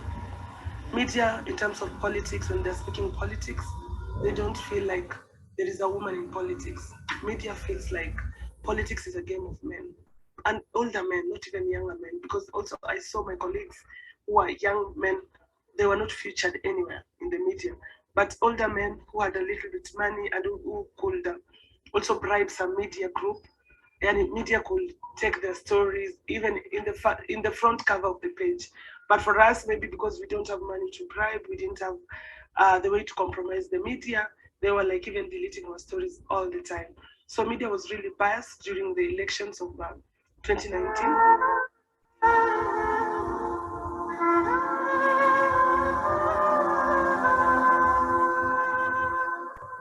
I also noticed that politics is really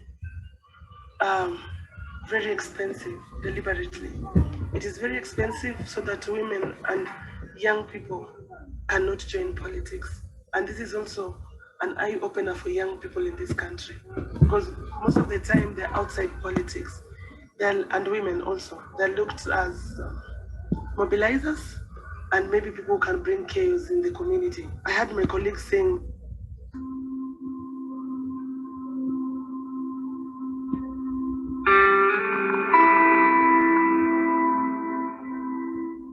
gender-based violence has affected my family, especially for me who grew up in a family full of domestic violence, whereby you watch the physical abuse and the emotional abuse. Now as a child, you grew up watching that, then you grew up with the trauma. Gender-based violence in very simple terms is violence executed on a person because of their gender. Gender-based violence is not just a problem for the women. It also affects men, but due to cultural and social norms, a man is so a lot of men do not come to speak. GBV does not have a brilliant to our homes. It follows us to our workplaces and public places. It's quite easy. Femicide, which is killing of women due to intimate violence, is one of our biggest issues. And these cases are reported only when they're sensational enough to find themselves. My call to action to end GBV is to start with education, all the way from primary school, targeting adolescents and youth, and teaching them that GBV is not a normal occurrence in society. We call upon the President of Kenya to declare GBV a national disaster. And once a declaration is made, we appeal to the offices of the Directorate of Criminal Investigations, the judiciary, to prioritize the cases of GBV. For the investigators, we call upon them to humanize the tests to ensure that they are professionals that are running the tests and not empty tests. The government needs to resource the people working around GBV. The government needs to build shelters or build the capacity of the existing shelters. Our shelters are permanently full. So as a man, one way of fighting this war against GBV is not being a perpetrator, number one. And number two is, if you are living in a society or an environment where there's GBV, even if the perpetrator is your family member or your friend, let's call them out.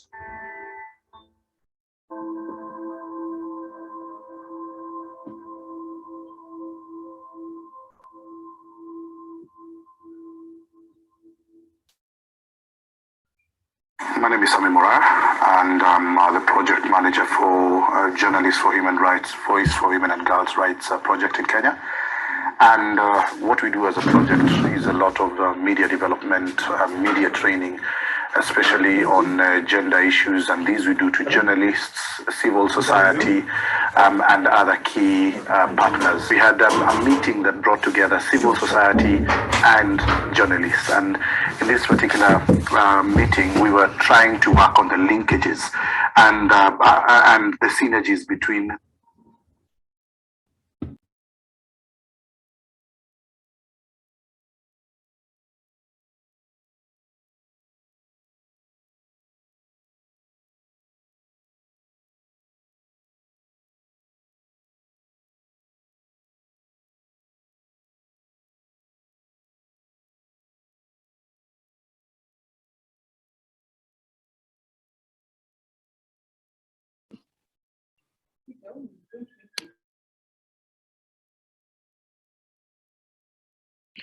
Hello, everyone, and welcome back from your break. I hope you managed to take a screen break from your computer, as well as probably grab a coffee or tea. We are back for the second part of this training this morning. This is a final session for this morning, and then we will, leave it here for today and then continue tomorrow. Our next session really speaks about pitching to the media, but also building relationship with the media. Marcy talked a lot earlier about understanding the media landscape, understanding what media is out there and how to leverage on that media, and also even went on to talk about relationships with that relationship with the media outlets. So we want to take that conversation forward, and starting off with how do we pitch to the media? I think, someone earlier talked about, how do I make my story juicy to get the media interested in my story. That is something that we'll try to speak to more about. We'll try to share my screen, and then we'll talk more about this.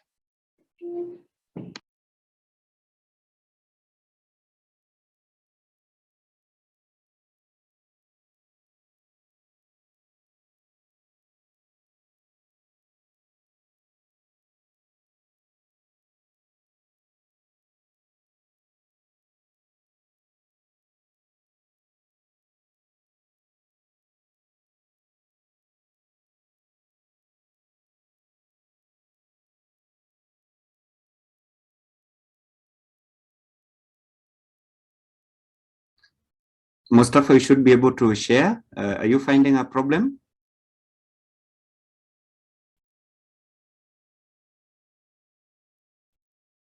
Okay.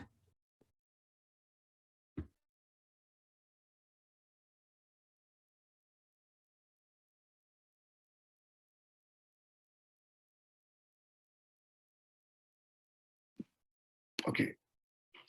When my colleague Sami spoke earlier this morning, he did mention our work with civil society organizations. We've been having a series of trainings or engagement with civil society organizations with the aim to work with the civil society and the media to understand what challenges are there between the two, what the misperceptions are, what the misunderstandings are, but also and how can they talk to one another and then build trust, but importantly work together in the interest of the different communities that they all represent. So after a series of those engagements from Journalists for Human Rights, we did actually come out with a guidance, more like a tip sheet of what the relationship, what this relationship should look like, and how media can leverage, how CSOs and both media can leverage on this relationship to further their organizational vision and objectives. Now, it's important to understand that the relationship between a journalist and a civil society organization are both mutually beneficial, but it's an important one. The journalist need the civil society organization, but importantly, the civil society organization, also the community-based organization, whatever space you find yourself in, also need the journalist. So it's what is called, a symbiotic type of relationship where, we both feed into one another, and we need, the journalists need the information to report. The CSO also need to get this information out to its different publics or its different audiences. And I know for CSOs, there's a great joy in actually seeing your story, your campaign, your activity being highlighted in the media, particularly if it's in a way, in an approach that amplifies, that promotes, that fosters it, rather than in a way that pulls it down. So that's a very important thing that civil society organizations always look forward to. But then for CSOs, the most important thing to remember always is that, yes, you do need to get your message out and to enhance the opportunity for you to get this coverage. But you must also understand, the needs of a journalist, what the journalists need, right? What do journalists need? Someone, and that is something at this point, we want to ask you, if to hear from you, when you are giving out information to journalists, what do you think the journalists are looking for? What do they need? What are these needs of a journalist? Feel free to unmute and share.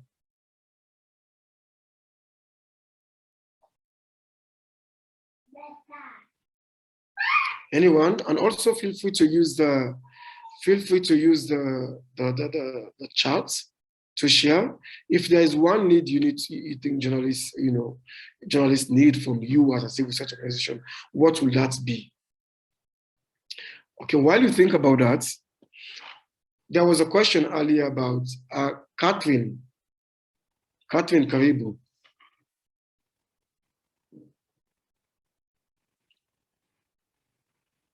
Catherine, you can unmute.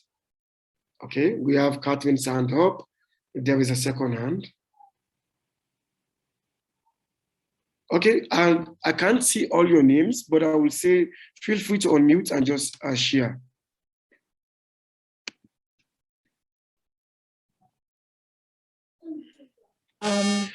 So you can hear me? Yes. Sorry, Mustafa. So I think the most important thing that journalists need to know is, I want to say, impact. Basically, what makes your organization stand out from other organizations in the market, how your organization is basically impacting people, and also in terms of the story, what makes your story unique so that they choose to prioritize it more than other stories that are currently ongoing. Thank you so much, Catherine. There is one thing you mentioned here, uniqueness of your story.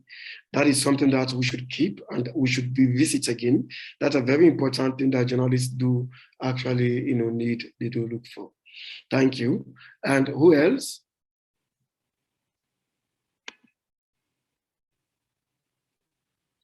Okay, so from Catherine's point of view there, journalists do need to know what value are you adding to what is already known, right? And I see more hands are going up. Please feel free to speak, interject at any point. Hello.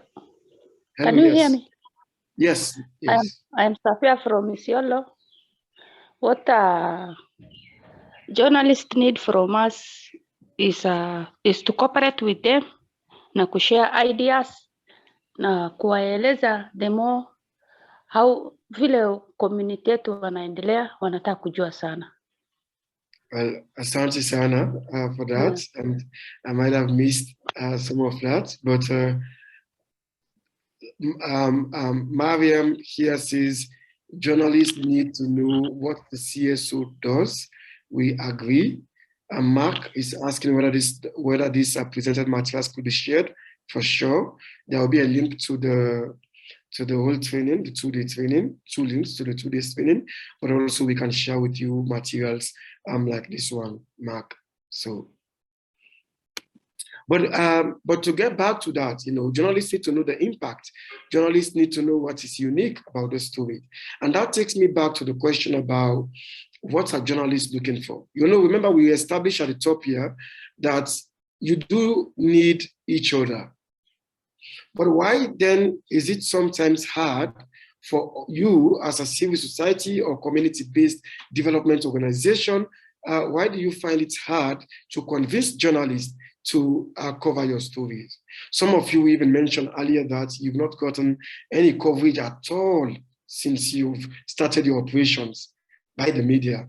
Now, that is something that you definitely do need to work on, because you do need to get your message, you do need to get your campaign or your messages out there. Journalists have something they normally call news values, newsworthy. Something is newsworthy when it ticks certain boxes. And there was an example given earlier about a camel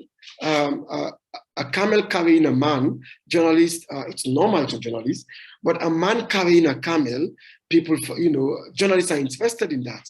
Now, I wanted to take this back to you for a conversation. Why is that? Why will journalists be interested in a man carrying a camel, not a camel carrying a man? Why is that so? Anyone? Hi, can you hear me? Yes. Who is speaking, please? Mariam. Karibu. Thank you. I guess a journalist would find that interesting because it's something bizarre. It's out of the ordinary. It's not something that usually happens every day. It's unique. It's different. So they'd be interested in that because it's not, the norm. Very good, very good. That's it. You use very interesting words. You use unique, you use bizarre or strange. These are things that kind of interest journalists. And this is not just, journalists are not doing it just because of their own self-serving needs. Journalists are doing it so because of the audiences they serve, the audience they serve. Because that's what people want to see. I mean, if someone shows up walking down the road carrying a camel, everyone would stop to see that scene. But if a camel is passing through and carrying someone down the road, it's normal. It's irregular in our eyesight. It's something we see often. But the other one is bizarre. It's strange. People start to ask questions. What's wrong? This man must be really strong. Like, is this ordinary? Is this something else? Are there like some supernatural powers involved? It's the human being. That's what the human being is interested in. The human being is interested in the strange thing, something that is out of the ordinary. That is just one point that journalists look out for. So why don't we then use that knowledge of the camel and the man to our own work as journalists, as civil society organizations? That when we are intending to reach out to the media, when we're intending to work with the media, we must as well at the same time think about what will the media be interested in, not just what I am interested in sharing with them. It's a two-way traffic. What will they be interested in? What will interest them? And that takes you to the packaging of your story. Then your story will get juicier. Your story will get interesting. You package something to them that when you call them up, they will be, they will be really excited to come down and speak to you because they need it too. But sometimes also we will speak more about it, the relationship building aspects, right? From what you've shared, there are a few more points here that journalists, journalists are interested in. They require information that is timely and readily available. You already have done your research. You know what you want to share to them. If you're talking to them about teenage pregnancy, if you're talking to them about LGBTQI rights in Kenya, you're talking to them about teenage pregnancy, whatever you're working on in your community, you're talking about urban refugees, you already have your data. And the particular phenomenon you want to speak about, it's something that you already, you have information, because that's what they need the data. And also, you've also prepared, someone spoke earlier about what do you call it? Breaking down jargons. Journalists really do not like jargons. Right, journalists really do not like jargons. So if you're coming from a specific field where there are a lot of jargons, make sure that, when you're speaking to the journalists, they will break down those jargons, because what will happen? A good journalist that knows how to interview properly, at any point you mention a jargon, they will ask you to define, what do you mean? Anytime you use a jargon, they will ask you define. You say stakeholder, they say, what do you mean? Who are the stakeholders? Because stakeholder comes across as a jargon, because it's something you have to define. Which specific stakeholder are you talking about? There might be many. Okay. You talk about mechanisms. These are what we use in the NGO field. Journalists would like to know, what do you mean? What are you talking about? What does it mean in essence? Okay, so you have to be able to provide data or information that these journalists can easily navigate and comprehend and be able to share it with their public, with their audience as well. But also importantly, there's an example you are given. It's an example from a far away, but it has so much relevance to what we're talking about here as well.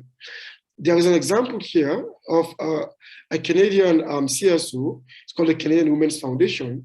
It shared some data to the journalists about the impact of the pandemic. It's an infographic they developed about the impact of the pandemic, the COVID-19 pandemic, through a gender lens. We know COVID affects everyone else, for sure, but also from a gender lens, from a gender perspective, how does it affect different people? How does it affect different people? And this now is work that most of you are doing. I'm sure most of you have done work on COVID and related topics. But look at what they did here for the journalists. They provide an infographic, right? More like a COVID-19 timeline, 1 year of a gender pandemic. You see how they put it. From March 2020, women account for 63% of the 1 million jobs lost and 70% of losses by workers aged 25 to 54. And they do the same for April. They do the same for May. They do the same for June. And for journalists telling us, can you see how many stories it's very easy information, easy to navigate, easy to read. Can you see how easily journalists can pick up information from that infographic? Assume you're a journalist now, and you want to tell a story about the impact of COVID-19 on women. Looking at those infographics from those different months, the timelines, what story will you choose? What angle will you go with there? What will be your angle there?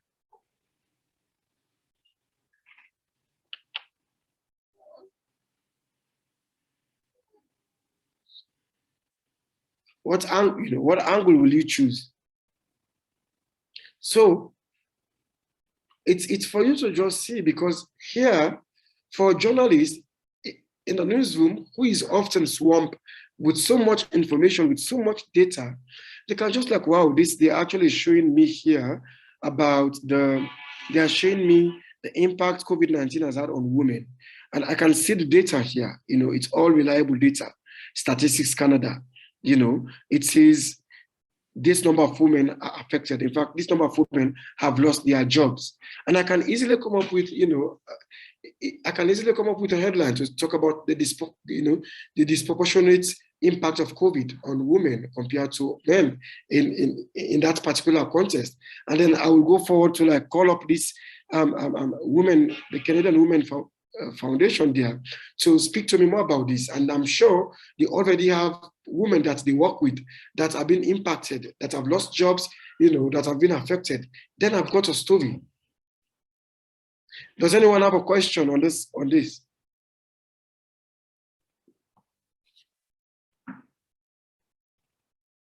Okay.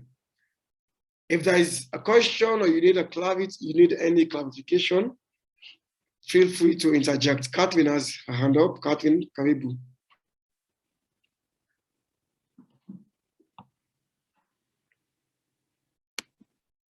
Catherine, your hand is up.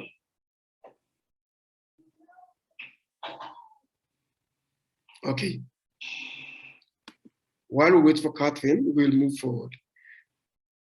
So remember, these are things that we have to understand, right? Because we have to know how to present data to journalists. I'm sorry, but some people, sometimes journalists are overwhelmed.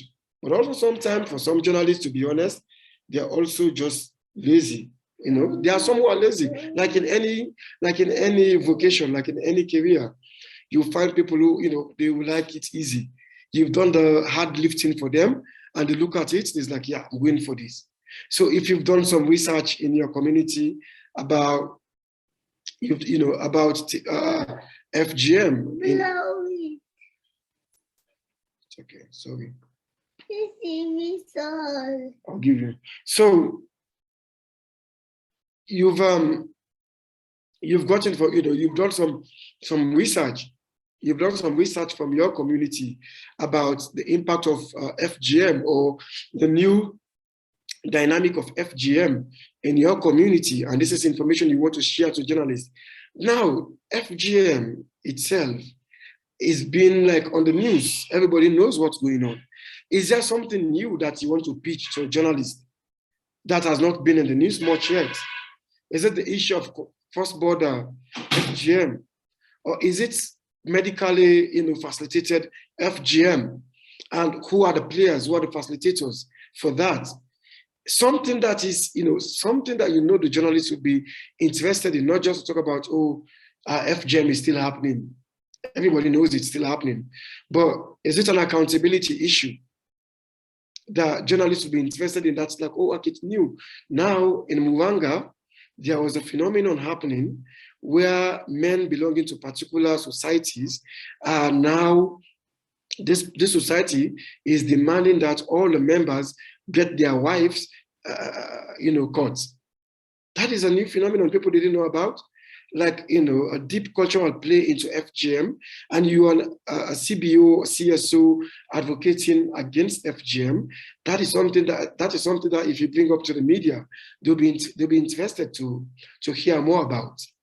Okay, but imagine that there are different approaches that we use to communicate to journalists, right? Sometimes we send them a pitch, and a pitch basically will mean, we can email them and send like a paragraph, like, hi, my name is Mustafa. I work with Community Action Group, and we do ABC. And we've just conducted a research looking into this issue, and we want to launch this research. But we are open to talk more about it if you're interested. So the media, that's a pitch you are selling, and it could be through email, it could be through a phone call. It's, you can reach out to the journalist through those forms. But another form that normally we use, CSOs can use, a platform CSOs can use, is usually a press conference, or they call it a press conference or a news conference, whatever you choose. Americans will prefer to call it a news conference. British people will prefer to call it a press conference. So it means the same thing. And this is an event that you normally hold. Has any of your organization hosted like a press conference before? On what about? Did you host a press conference? A press conference where you invite journalists because you have an announcement to make. You have a new data to show. You've done some research, or you are launching a new project, or you want to speak about the impact of one of your projects. These are some of the reasons organizations, convene press conferences for. There's something new to announce. Maybe you've been doing a project which has got some really good impact in the community, and you want to get mass media coverage on that project. So what do you do? The impact of that project. So what you do, you invite journalists from different media houses to come at once. So at once you get your story published in different media houses, not an exclusive. Has any of you done that? If you've not, something to think about. press conferences are actually a good way to get a message out. So if the organization has conducted a press conference before, maybe this is something you should think about. Why not? You can look for trusted journalists to speak, so you can speak about your organization. You don't call journalists to just come and speak about your organization. You call them because you want to tell them about something impactful that your organization has done. Of course, your organization will be featured, but it's not about your organization. It's about the impact your organization is making. Okay. So, but again, while you're providing for press conference, the mistake that a lot of CSOs make often is that CSOs don't plan, and this is, they don't plan. They don't do proper planning for this event. This means they don't think about the timeliness of this event, when to conduct it, in the morning, in the afternoon, in the evening, when it's best to do a press conference, location, where best to host it. These are really important things to think about when you hosting a press conference, because you want to host it at a place, at a venue that the media could easily access. And you also want to host it on a day that is not often like a busy day or that is serious traffic during those days. Now you know best. That is something for you to find out, to know which days are easy to host a press conference that you can get the maximum turnout of journalists that you expect to show up. So that is something. And then also, media houses, beyond the news or press conferences, they also share with the media what is called press releases. Again, has the organization sent a press release before to a media house? Have you done it? If you've done a press release, please unmute and share with us. Has anyone done a press release before? These days, what I see even CSOs do, when they issue a press release, some of them don't even share with the media anymore. They have their socials, or you have like your how do you call it, an emailing list. And that is something, once we go to tomorrow, when you build your how do we call it, your strategy, your comm strategy, that is something that you should think about. That you can have contact of journalists and then create a mailing list. I think they use Chipmunk. Chipmunk is an easy way to create an email list. You can create an email list through Chipmunk. And then once you get a new information or something you want to share with the media, you just email to all of them. You can do that. Alternatively, you can also post your press releases. Say, for instance, you've announcing a new project, or you've just received a new grant, or to implement a new project, or a project that you've been implementing has just come to an end, but you want to highlight the impact or the successes of that project to the media, so that the media could circulate that information to the beneficiaries, to people who have been touched by this project, and your donors, your community. You need to do a press release, and you need to learn how to write that press release in a way that is convincing, so the media could carry it. Often the media turn press releases into news items, but a good media house will never turn a press release straight to a news item. Will not just publish a press release as it is, because then it becomes a PR, public relations. Now, media tries to always protect, to say we are independent, and they don't want to be seen to be the mouthpiece of a particular civil society organization.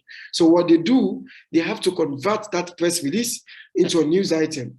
Often, what happens is they will have to do a follow-up to your press release. They will have to call you.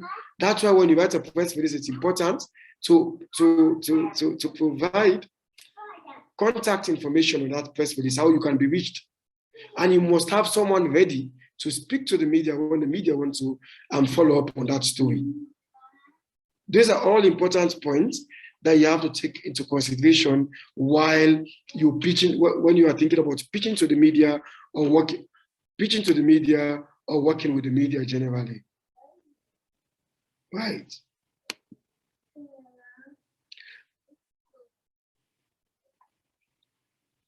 So some tips quickly.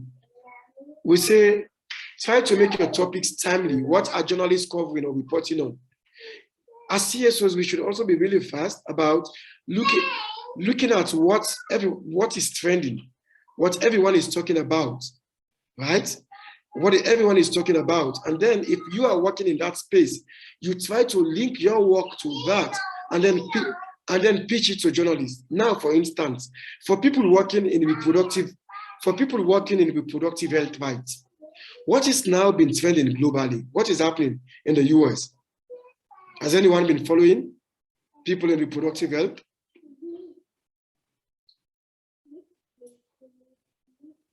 People in reproductive health? Anyone working in reproductive health?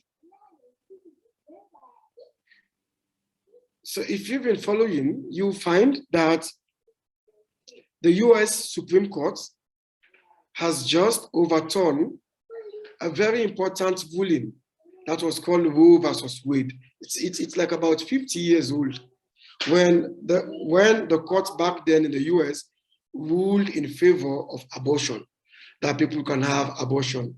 Today, the Supreme Court of the US has just ruled again, overruled that rule that abortions are now criminal in the whole of the United States. You know, abortions are today, as of today, criminals. It's criminal in the rest of the US. So for you working if you're working in reproductive health in Kenya, in a small community, what does that ruling, what impact will that ruling have in a place like Kenya in terms of access to reproductive health services, family planning, those type of things? What impact does that ruling have?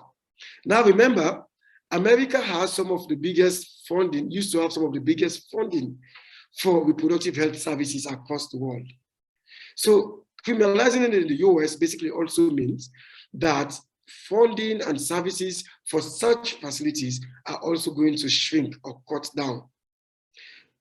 For CSOs working in this space, you know, thankfully the Canadians, since Trump's presidency, they've stepped up. Canada stepped up in terms of taking over where the US fall when it comes to funding reproductive health, women's rights, and things like that. But then for you working in this space, you want to understand those global dynamics and how it impacts you locally.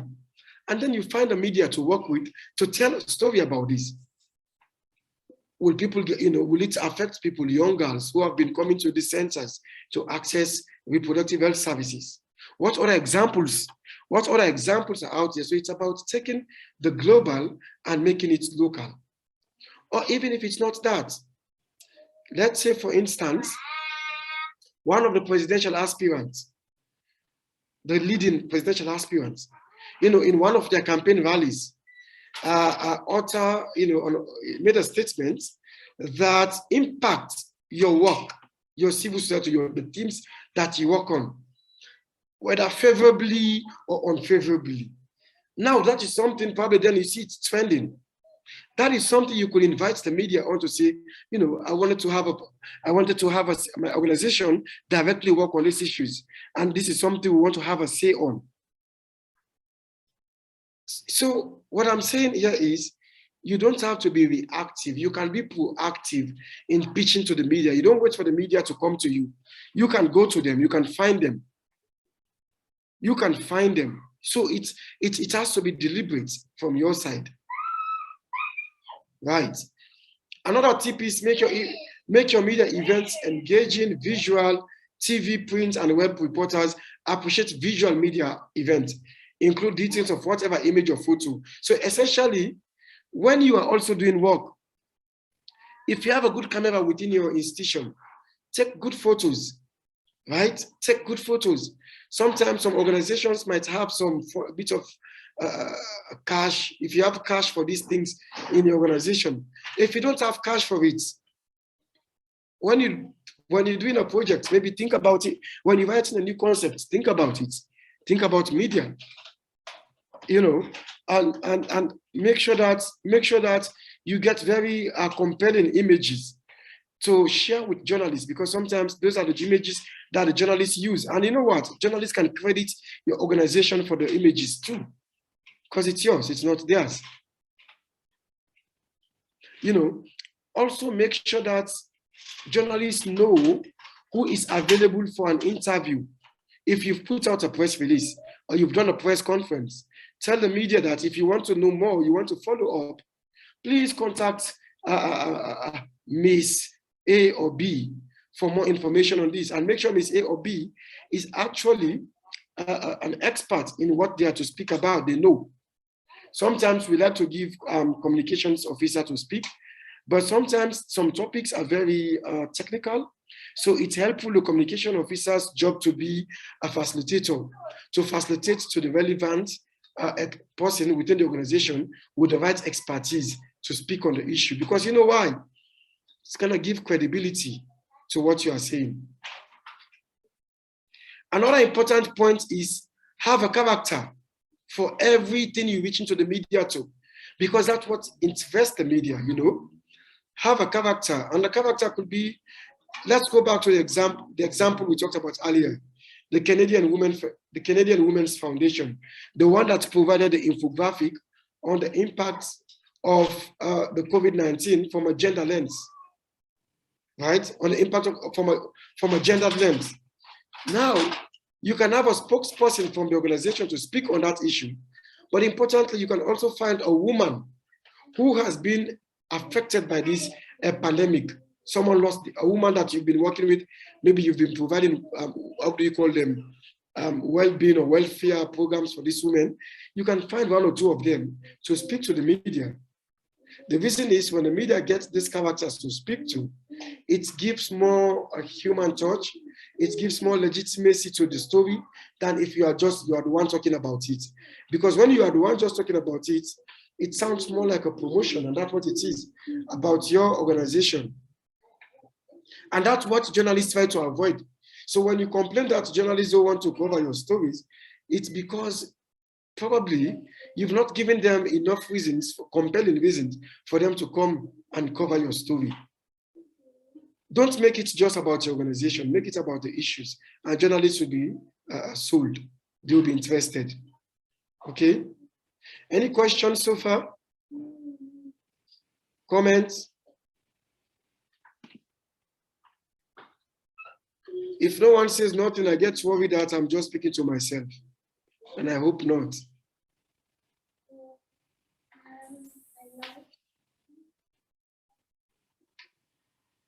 Peggy, you've got your hand up.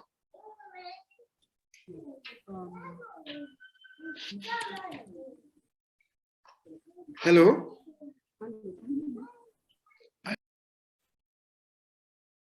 I can't hear you, your voice is quite low.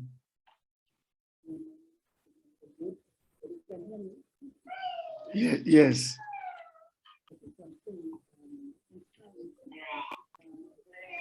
I'm sorry, Peggy. I'm still struggling to hear you. I'm not sure that's just me. Not audible, not audible. Not audible, yeah. Can I write this down? Yes, please. Please. Okay. So you can write it down and we'll come back to it.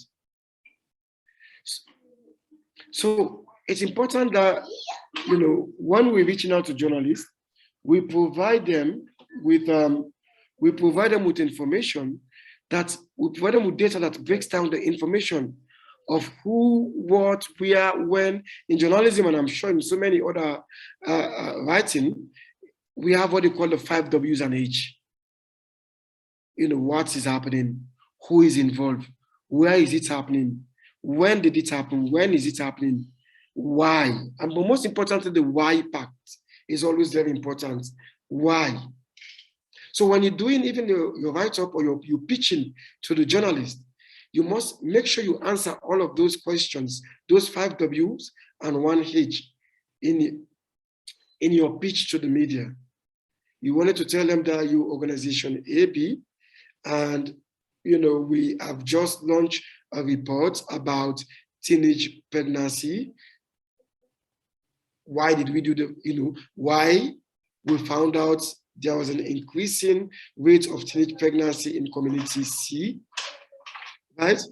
And the data shows that it's happening, while teenage pregnancy used to happen probably between 19 to 21. Now we're realizing that it's actually between 13 to 15-year-olds are getting more pregnant, and it's worrying. And the perpetrators are mainly whatever your research came up with. Those are all important questions for you to answer. In reaching out to the journalists while you're pitching to them. Peggy has texted. She says, sometimes you have the story, the character, and even information, but they still don't turn up or cover the story. This is very frustrating. Some need lunch or transport to come over. Sad reality. That is, Peggy, you're right. Sometimes you have all of that. They still don't come. And this is something Marcy did speak earlier about. This is where relationship building become quite important, because the truth is, yes, we understand in every trade, in every career, you will have people like this. Trust me. You have lawyers like that. You have doctors like that. But you also have journalists like that. So what makes a difference really becomes the relationship that you build with people. And relationship with the journalist, it's like every human relationship, right? It's something that we initiate and nurture. We must nurture it. We just don't initiate it and leave it there to hang. It's something that we nurture. It's something that, we get these journalists involved often. We try to reach out to them, not necessarily when we have a work to do, but we try to be interested in their work too. So it's really a two-way. I think, Peggy, the way to counter that is really, relationship building with the journalist. Thank you for that. But thank you for bringing that up, because that is something that impacts so many CSOs. The money part is true, and that, and that is, the truth also is, for so many journalists, they're quite poor. So we talk about ethics, and it's already unethical and unprofessional for journalists to request for something, But also, while that is the case, ethics, remember, is something that is relative. And for some journalists, because they work with small community radio, you realize things like facilitation is really important, like transport. And that's why you also have to think twice where you are inviting them to come. Maybe sometimes you have to go meet them to cut out the need for transport, to cut out the need for lunch. You find them where they are. But the truth also is, a lot of journalists do need that transportation, that facilitation, whatever that becomes. Okay. Big organizations get more covered than small organizations with real issues on the ground. Thank you for the answer, Mustafa. Okay, so that's the point. Is true. A lot of big organizations get covered more because they're already established, and believe it or not, they also invest a lot of money in PR, right? Some of these big organizations even can afford to hire a communications or advertising agency that place their information in different media houses. It happens. For small CSOs, you can't afford it, right?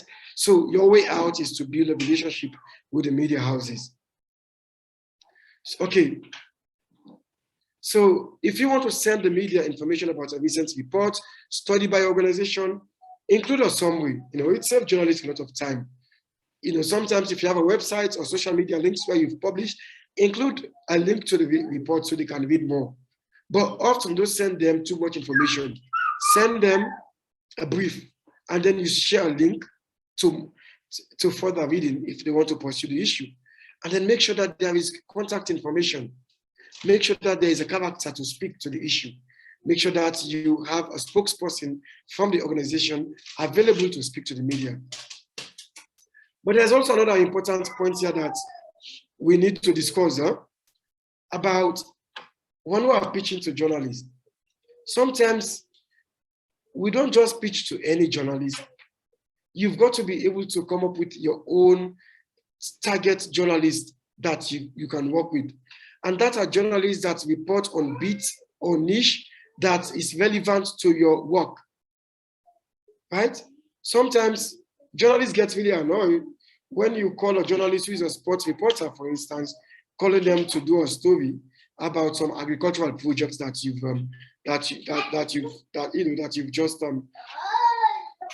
just launched, or the impact of an agricultural project. This reporter is a sports journalist. They have no, they don't care about it. They don't care about agriculture. They care about sports. Except if you can find a link. Except if you can find a link between the two.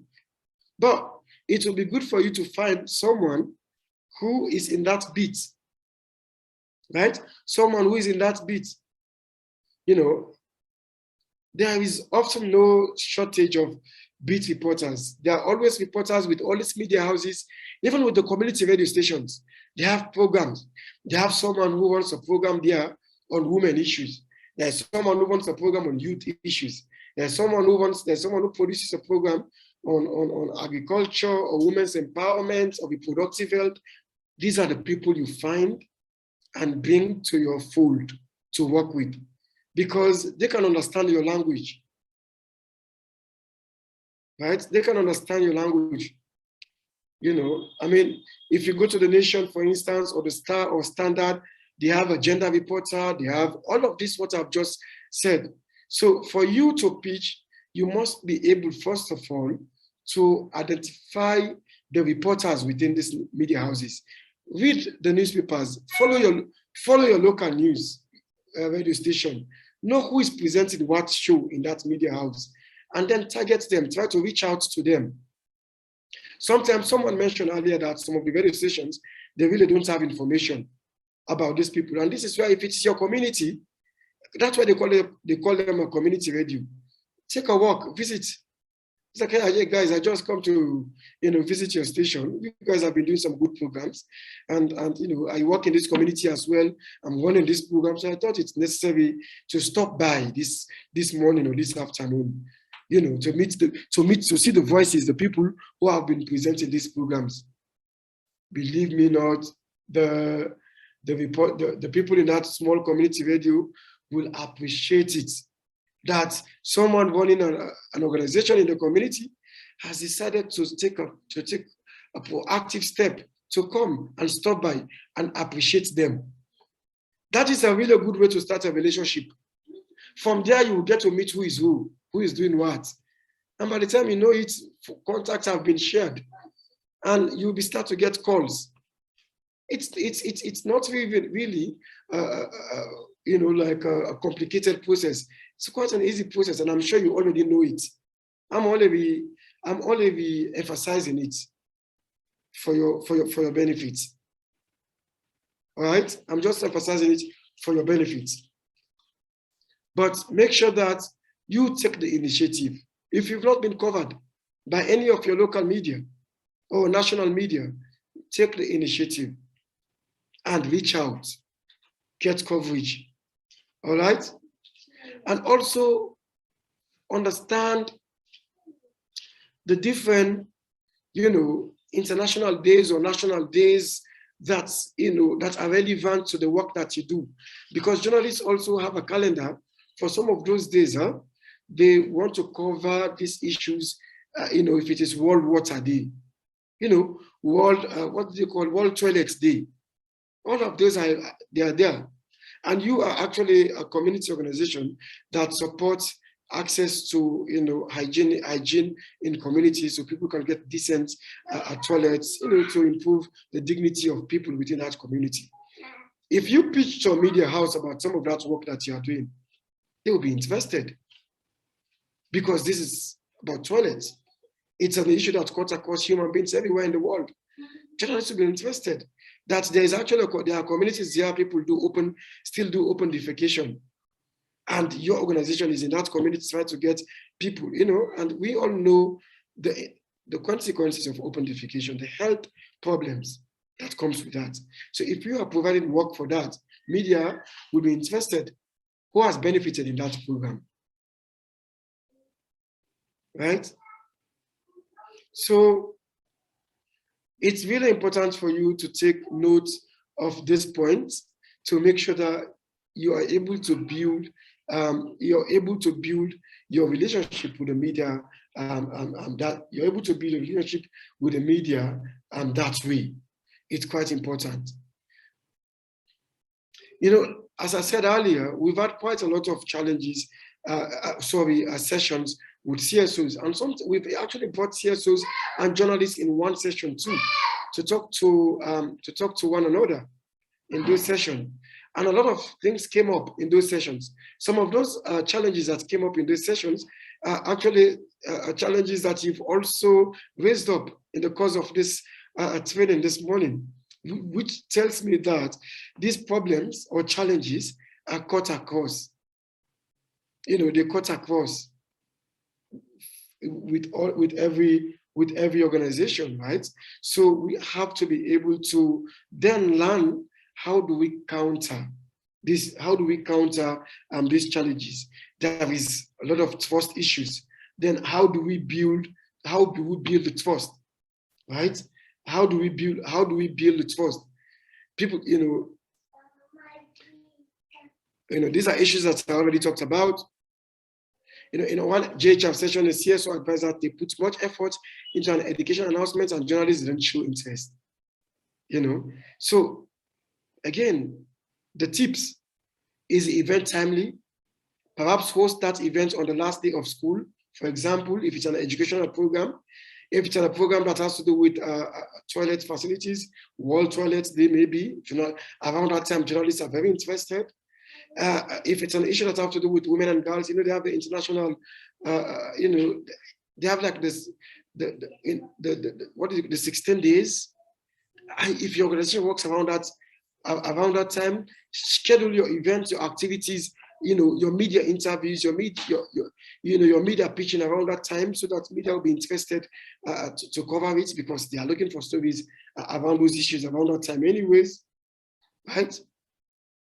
Consider the story needs of the journalist, right? Interview opportunities, visuals. I talked about visuals earlier. Take good photos, and facts are are helpful. Let the journalist know that what is available to them in advance.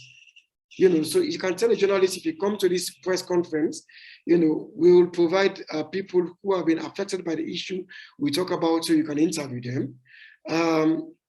We can also provide you additional document. Our spokesperson is available. We can provide you whatever.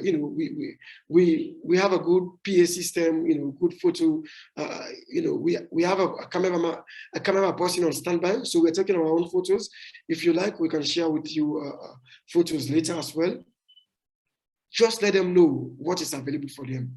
Often they will come with their own camera, and they will do their own filming. And most importantly, like we've been emphasizing, if they're not coming to you, go to them. I think that is as simple as that.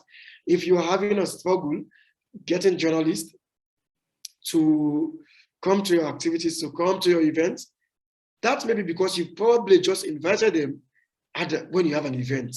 There was no prior relationship. So go to them, or build that relationship in advance,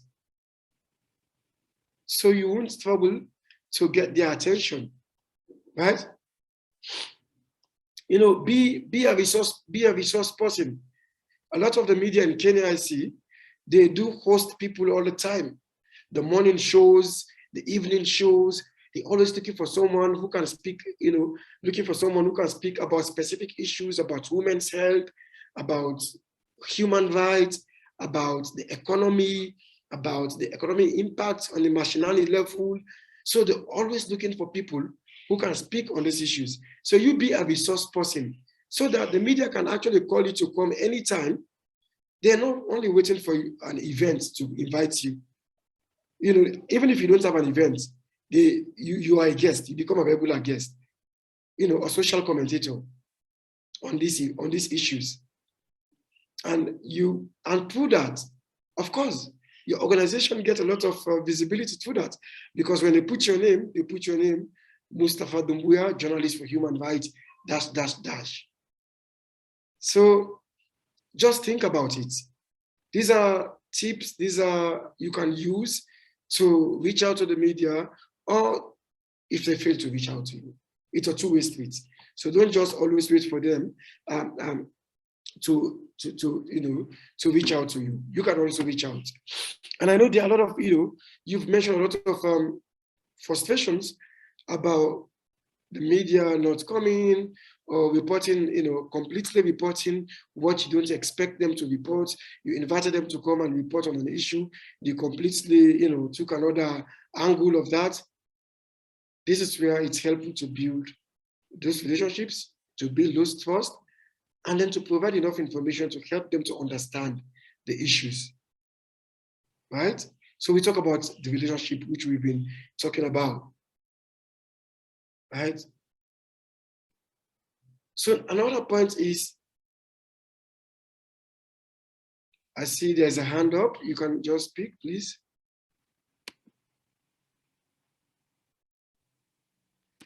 There's a hand up. Okay. I think her hand has been up, Mustafa. It's been up, okay.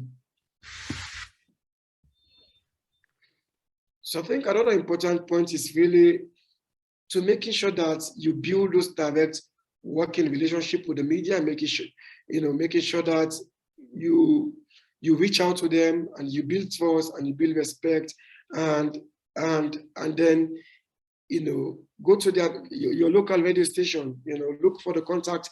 If you pick up the Nation media, every time they write a story on gender, you will see the email of the reporter. They usually provide the email. Or you look at the reporter, they are on Twitter, go look them up on Twitter. Reach out to them on Twitter. These days, a lot of reporters accept pitches. A lot of reporters accept pitches from Twitter or social media generally. Follow them, send them a pitch, tell them about the work that you do, and start a conversation, and making sure that you have a relationship with a specific or particular journalist, because, and not only journalists, but journalists that work on the beats or the teams that you work on, right? Make sure you build that relationship so that when you have an event or you have an activity, and sometimes journalists will be working on a completely different story. What happens? They call you, they reach out to you for comments because they are working on a story on women's empowerment, women's political participation, and they know your organization is a community organization, but it's been working at the community level to support women, participation in politics. This journalist will be doing a national story. It's a national story, but they will call you to get that community perspective. How is it like in your community? That is the point you want to get to with journalists. To a point where they can call you so you become like a resource person to provide that information. So when next time you need them, they are the ones who need you at this point. But when you need them the next time, they will also be available to speak to you, right? So that is an important, and someone made a comment that almost all coverage is a good coverage. Journalists have non-stop demands, and there's a lot of competition for coverage.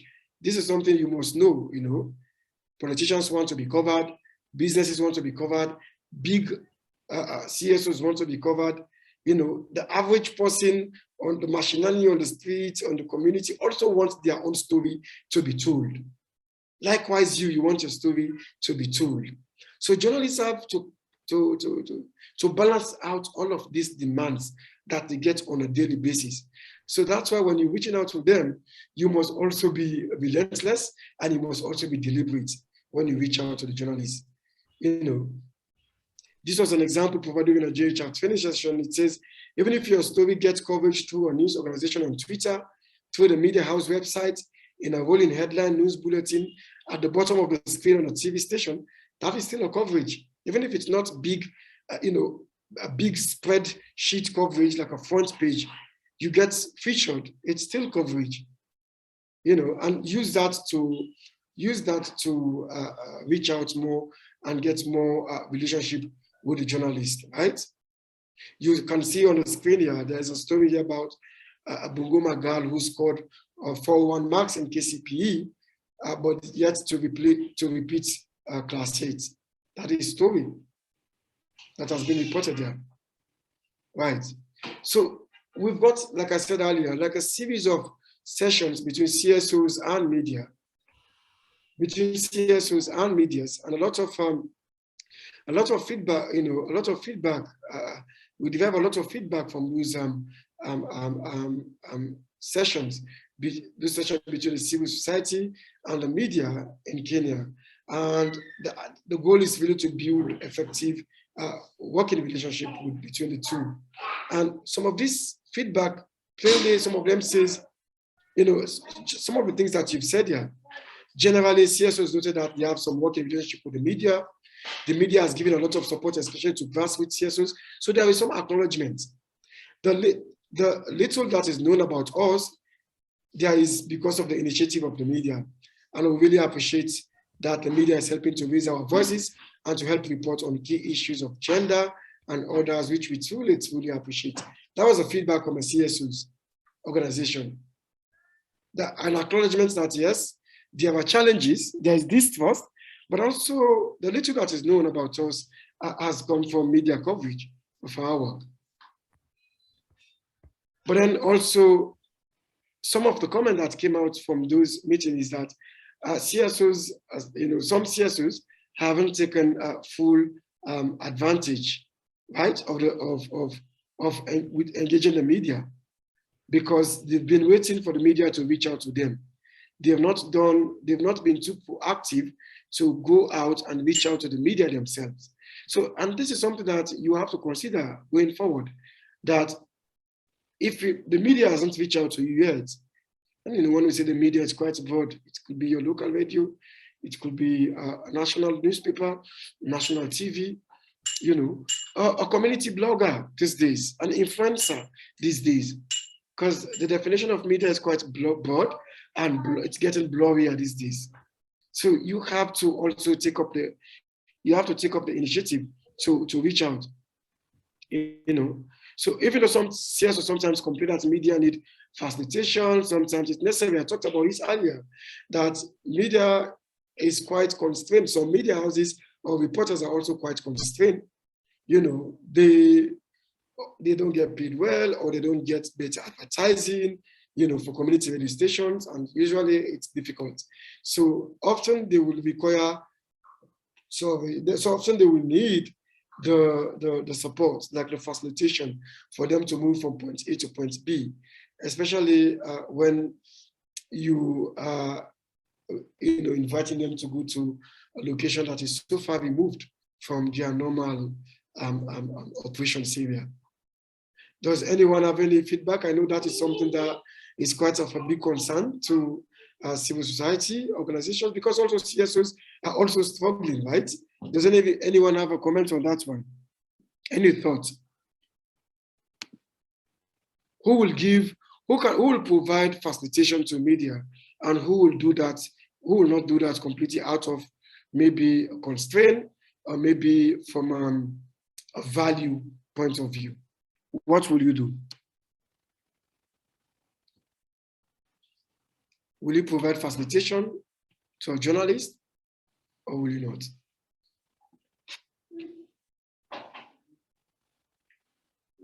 Any thoughts?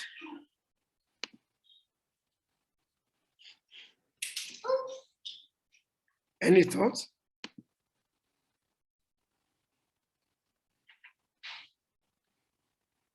That's really, an ethical dilemma, but it will be for your organization to deal with at at organizational level, whether you can provide transport. And some organizations, used to we'll provide even like a bus service to see we have this event happening at this particular place, but we'll have a bus at a central location. All reporters that are coming will be picked up from there and will be taken to the location. You know, and you know, but that was the media point of view. But for the CSOs, also have concerns that some of you have also raised there. That sometimes, you know, journalists are just showing up for stories, you know, they just come in for stories and they don't bother in helping to come up with solutions. So journalists want to see, maybe someone mentioned when there is a terrorist attack, when there's a disaster, that's when journalists like to show up, but journalists, they don't care about solution-based, you know, solution-based journalism. You know, there's a power imbalance and disconnect between the media and the CSOs. The media seems to be calling the shots on the stories, you know, because the media has what they usually call an editorial, you know, like editorial independence. They want to be able to make the decisions on what they cover. But this is why it's important to find the journalists you work with, that you can find a common ground. When you work with them, they'll be able to tell the story without, you know, they'll be able to tell your story without, you know, taking the fact away, without taking the core of the story that you wish to share with your audience, right? Excuse me, can I make an addition there? Yes, please. So my name is Mariam Wachara. I also wanted to make an addition in matters from experience. Say, for example, if a CSO is doing a particular event, say a walk, training, a conference, whatever it is, you should also consider not to have it on the same day with a competing bigger event, because just as you said, Mr. Mustafa, that media usually has the newsroom has a rundown that they follow, and there's stories that are newsworthy. Say, for example, here in Kenya right now, it is election time, and the CSO has maybe called for a press briefing. At the same time, when the deputy president is calling, you know, for coverage or doing a campaign somewhere, definitely you will not get any media. Media will go to cover the deputy president and they will not cover the CSO. Unfortunately, this happens, but that is how most of the time newsrooms work, and most of the correspondents you will see in the field are usually paid per story. So if they come to do your story and it never sees the air, they will also not be paid. So they also have to look at what is actually calling at that time. So try to find a day that there is no other competing bigger event, or also invite people who are relevant to the CSO's work. Say, for example, also people from the county, the government. This will also attract the media. Let's say like the governor, the cabinet secretary, you know, in relation to what you do.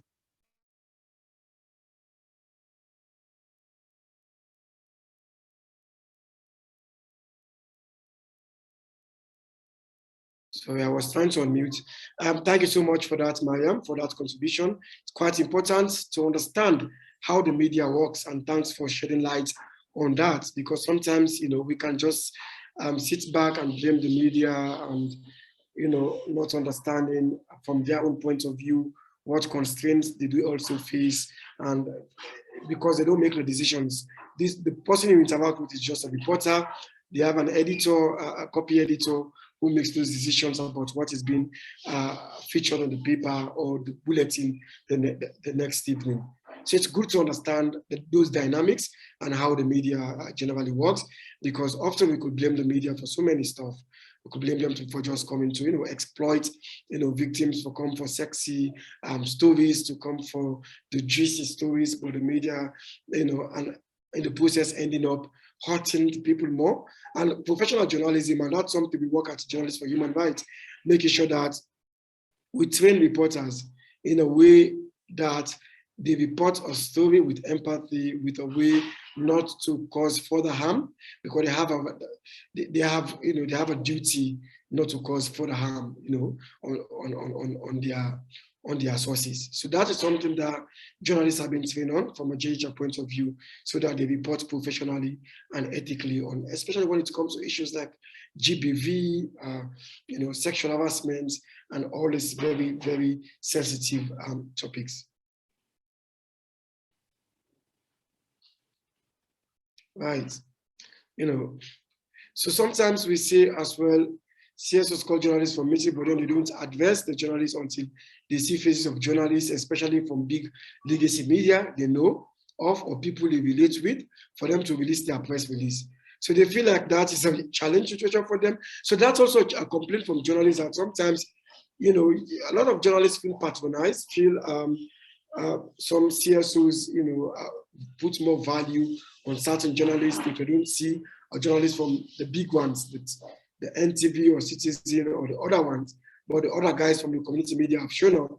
The CSO will not talk to these reporters, will not share information with them until the big wigs, the big reporters show up. And I think that is something also that kind of dents relationship with you and journalists, because they feel like they don't feel respected or valued. And I think you have to be respectful to everyone, irrespective of irrespective of the media house in which they are working in. So it's good to also have that consideration. It's good to have that consideration with journalists to make sure that you put equal value and respect to journalists working at a national press outlet. Working at a national press outlet, or a journalist working for a just small community radio station. I'll beg for a minute, please. See, my son is getting a little.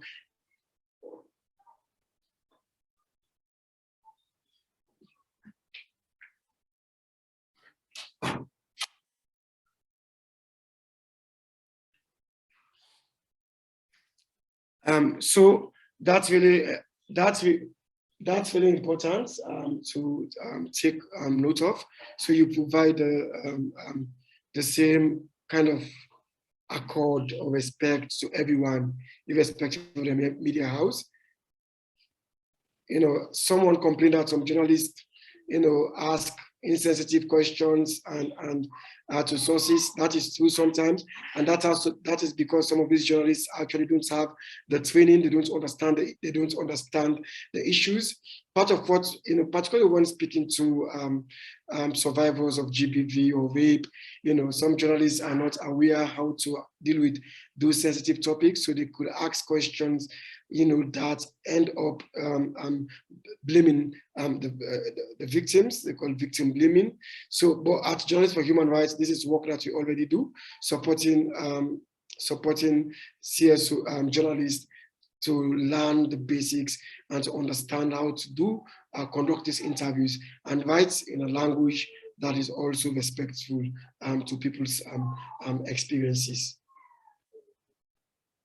Does any of you have those similar concerns about reporters, not being sensitive to the issues, if there are sensitive issues that they're dealing with?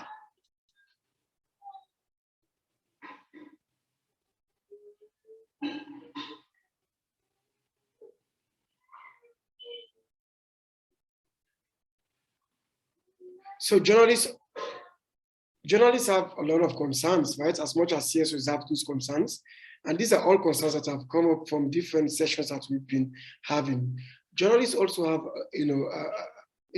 concerns with CSOs, and the key of those journalist concerns are mostly coming from, a place where the journalists feel like the CSOs want to use them to promote, to impress donors, to promote their work, without, which are self-serving, sharing information or stories that are self-serving and not actually based on any serious impact in the community. And for some CSOs, that is true. But then for some CSOs, it might not be, but it's also because the way you present to the journalists, because you are pushy, you're pushing them to highlight certain information because you think it will make you look good to your donor. or it will make you look good to to whomever you want to impress. And that is true. And this is why we talk about the need to do so without being all out, promotional. We talked about the need for you to, when you pitch to journalists, you must focus more on the impact of your work rather than your organization and how amazing your organization is. But you can talk about how amazing your organization is without even saying it yourself. But having people who have been touched, who have been impacted by that amazing work you've done to say it themselves, that gives it more credibility, and rather than you saying all of that, yourself. So it's important. That's something important for you to take note of. Impressing donors or self-interest. That could be true, but also journalists are being reminded that it's important to take a look into those issues, not to look at them at a face value, that it's promotional, because what they may consider as promotional, there could be a story buried underneath. But the problem with a lot of journalists as well is they don't have the time to dig deeper into finding that story. That's why you should make it your job to kind of simplify it for them, to bring out information for them and share it in a way that they can instantly see the value in them reporting that story. So one way to develop or to build improve the relationship with media and CSOs, we talk about essentially we need to create more understanding between media and CSOs, especially the grassroots groups, and promote a good working relationship.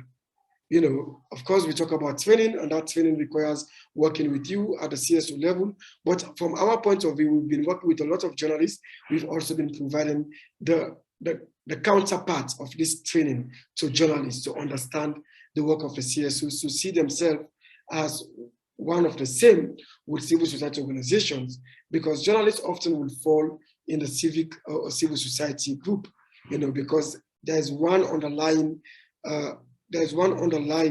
objective between civil society and journalists that often is the interest of the community and holding power accountable. That's what journalists are for. That's what civil society is also really working towards. But the most important thing is about building those relationships, identifying the journalists that work in the different beats that you work on, making contact with these journalists, finding them, looking for their Instagrams, their Twitter account, reaching out to them, pitching to them, and then building those relationships organically. Not reaching out only when you need those journalists. But also importantly, CSOs, and for you as a CSO, you need to be more data and statistic driven. Journalists really value that.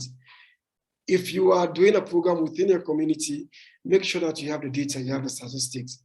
So when you reach out to journalists, or when you email them or call them on the phone, on the first sentence of your conversation, they already see the impact immediately. That interests them and draws them to come, to wanting to know more about the work that you do.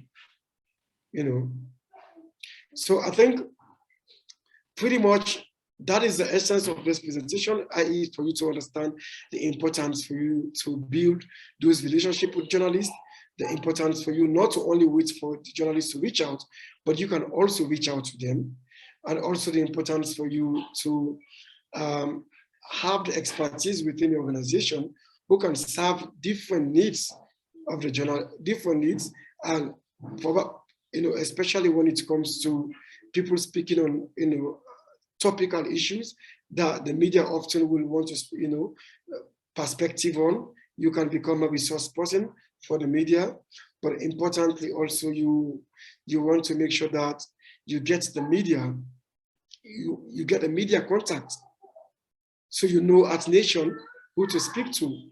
If you don't already have that, that is something that you need to build. But that is something we will speak more about tomorrow when you develop your comm strategy. So as an organization, you know that this is our strategy.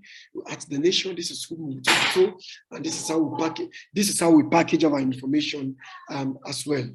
So I think that has really brought us to the end of this presentation. I will take a pause and wait for feedback. There should be a question and answer session, which which if you have any questions or you have comments to add to what we've presented, so we can answer to that.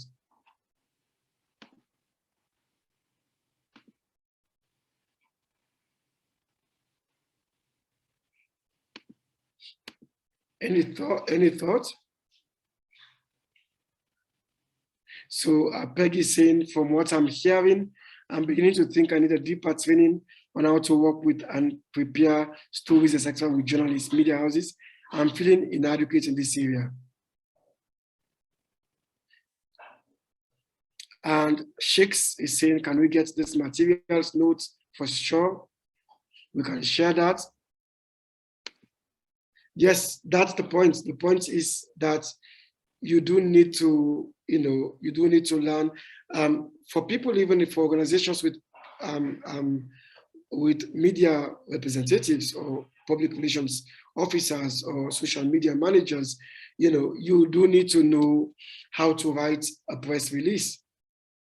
You do need to know how to write a press release, because a press release helps you to put in all the information, to condense all the relevant information,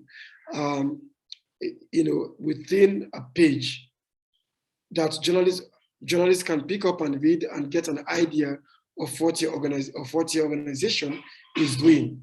And from there, if the journal, often journalists will call you up to do a follow-up. But knowing how to write a press release is very important.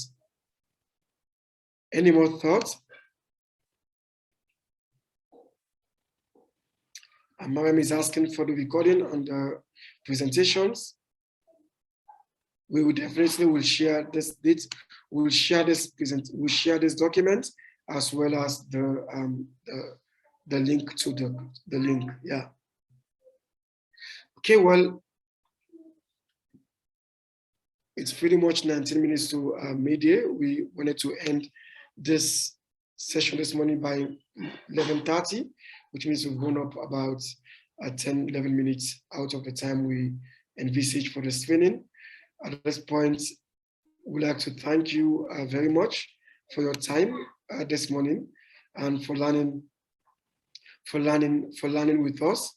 We will continue this training tomorrow, and tomorrow's focus will be on building a communication strategy. Thank you all very much. If you have any more questions, please. Mustafa, I think yes? Sami has raised a hand. Okay, Sami, karibu. Thank you very much, Mustafa. I think it's been quite an engaging conversation. I think the only thing I wanted to add, because one of the things I've realized along the way and from the work that we are doing is the fact that as much as, and I know you asked this as a question earlier, in terms of the moral high ground and organizations looking at themselves and saying that they do not want to give monies to journalists or stuff like that, but there's always been a way around it. And the way around it is very similar to what we are doing at the moment. And what I can say is continuous training of journalists, because you are the experts in your fields, in all the issues that you're working with. You guys are the people who know, have the information more than any media expert will have. So sometimes even engaging journalists, bringing them together in a place and training them on what it is that you do, just letting them know key areas of your work, what you're able to achieve, can help guide them to understand your work, one, and to also interest them to some of the things that you do. I've seen Mariam here, and I know Mariam wears both hats as a journalist as well as civil society. And she can tell you that part of the journey that we've had with her in this journalism journey has been one that has gotten into doing health stories, doing human rights stories, doing stories on the elections, doing stories on junkies. And most of these stories were supported by civil society organizations. And at times, even we getting ourselves in civil society is as an effect of the engagements that we've had with one civil society before. And not just that, but also just being able to understand what different people are doing. And like for me, I got into journalism because I loved sports. And what I realized along the way is that somebody interested me, a lady called Mia Malan, who used to work for Internews, interested me in health reporting. And once I got into health, then I got into, later on, I got into human rights reporting. I've done a lot with human trafficking. It's all an issue of people coming in and realizing your potential and just generally guiding you towards that direction. And once you have an interest for it, believe you me, you will always push for that bit, even with your editors. You will always ensure that that story is told. You will make sure that no matter what, and I know Mariam alluded to this earlier when she pointed out that it's always good to know what other events are happening around you. Yes, it's important, yes. And while you might not hit the headlines, but at least your story will still end up being told. The other bit that I just need to add is the importance of giving us faces as opposed to data, because most organizations choose to give us a lot of information in booklets, a lot of information with the jargon that Mustafa was alluding to. Sometimes it's good to give us that human face, that human interest story, because at the end of the day, that's the only unique thing that we can put in our news. That's the different type of story that people can be able to relate to. As much as you will hear people talking about politics being juicy, politics being that good story that we want to sell, there are better stories that get told out here. And an example would be the Greenfield story that was being played a bit earlier by my colleague Bernard, because that particular story was from a similar training as this one, where we realized, oh, wait a minute, this lady is actually doing very awesome work. And in that particular training, we had a mix of civil society as well as journalists in the room. And there were journalists who decided to pick it as a story.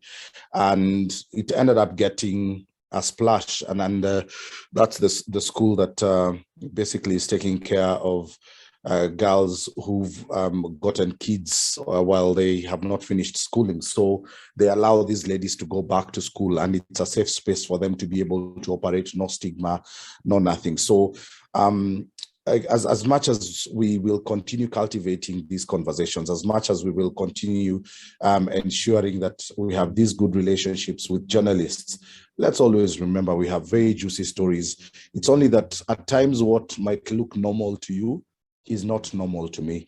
And there are issues that you will face on a daily basis, and issues that you will come across every day. And I'm glad to see that the president of the Kenya Editors Guild, Churchill Otieno, is here, because I'd also want him to speak a bit. And I'm sorry, I know we were supposed to end at 11:30, Mustafa, but Churchill is here.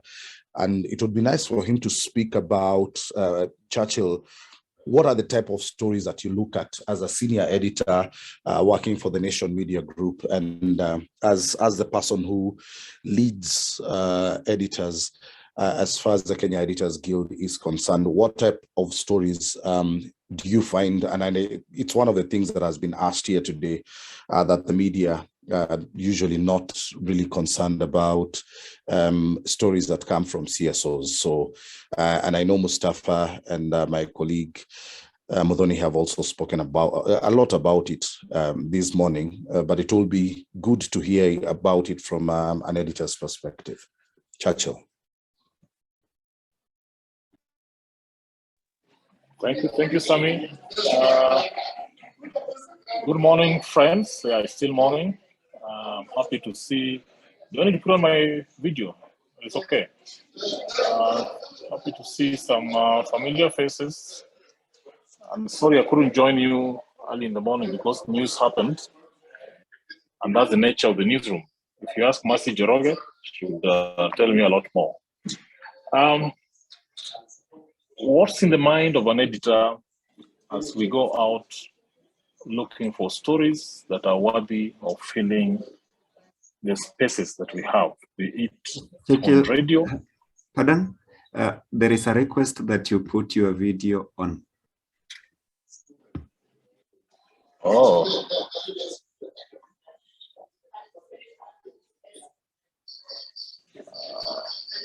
Request accepted, and I hope I'm audible.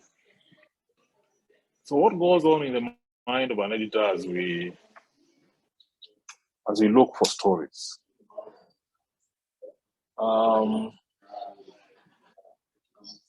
In today's world, one of the major things I'm afraid I know if Churchill puts on his video, it's going to get stuck.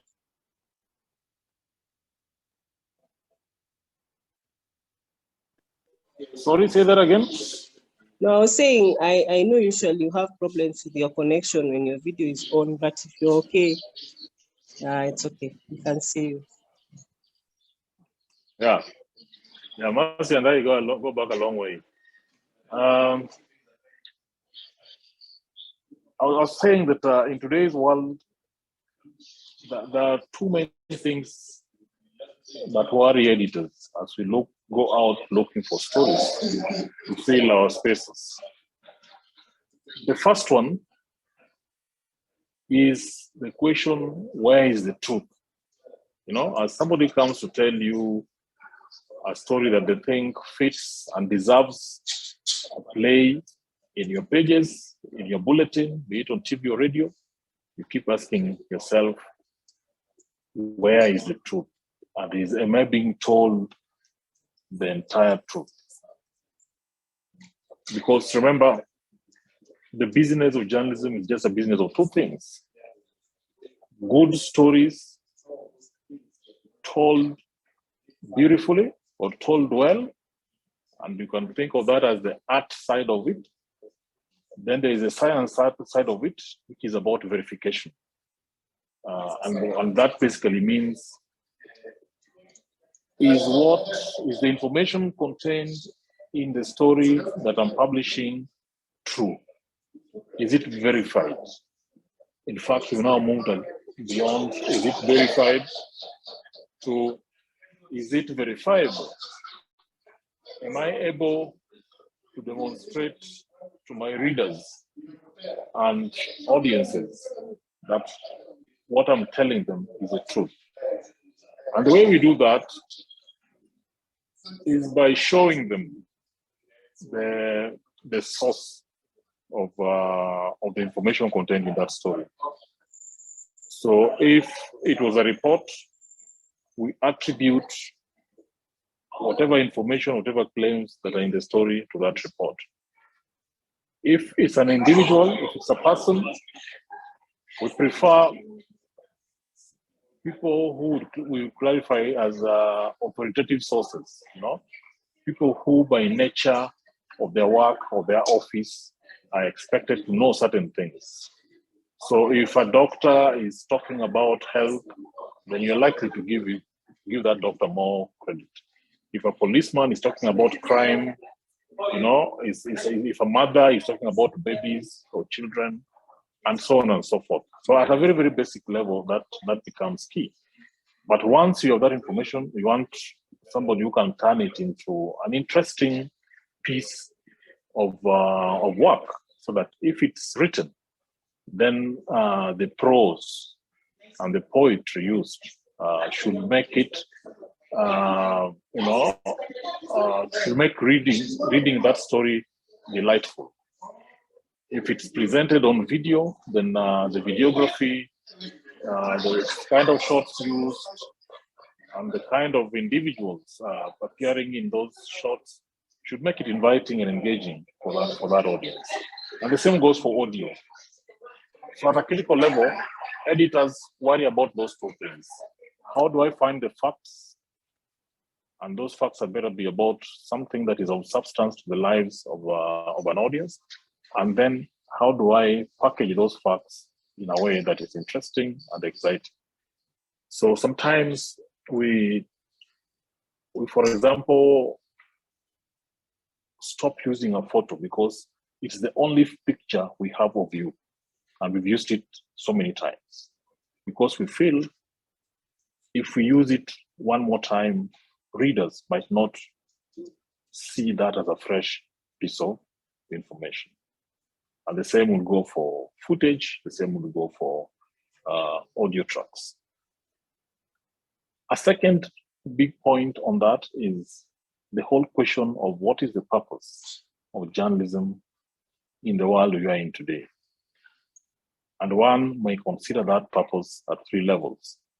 The first and the basic level is that we believe that our purpose is to find relevant information that audiences care about, or on an issue that audiences care about, and deliver it to that audience in a timely way using a format that works for them.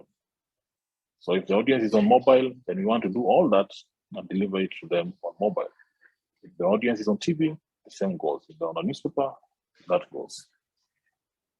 The second key role, as we see it, is that our platforms are opportunity for our audiences to engage and interact on issues that affect their lives. So if it happens to be an audience where there is poor access to water, then you would expect that they would want to use your platform to engage on how they can resolve that problem or challenge as a community. But the third one is the one that most journalists hold dear, which is that we see our role as that of holding power accountable. And the power here is used liberally to mean anybody who is in a position to make a difference. It tends many times to be people who've been elected into office or people who've been appointed into high office. But it can also go for those who happen to be privileged in society. So maybe I'm just a prominent businessman or a prominent athlete or a prominent musician. There's a certain expectation that as I do and go about my business, that I also take care of the people around me. So journalists will look at you with a certain expectation of that, that you play that role. Yeah, and therefore there'll be some accountability reporting that you are subjected to. So as a community that work in the civil society, all those 5 areas that I've tackled, I think, present opportunities for you to plug in. You could assess what is the shape and form of your program, and how do you then make it interesting for a journalist by using those three main areas, or even the first 2 that I talked about.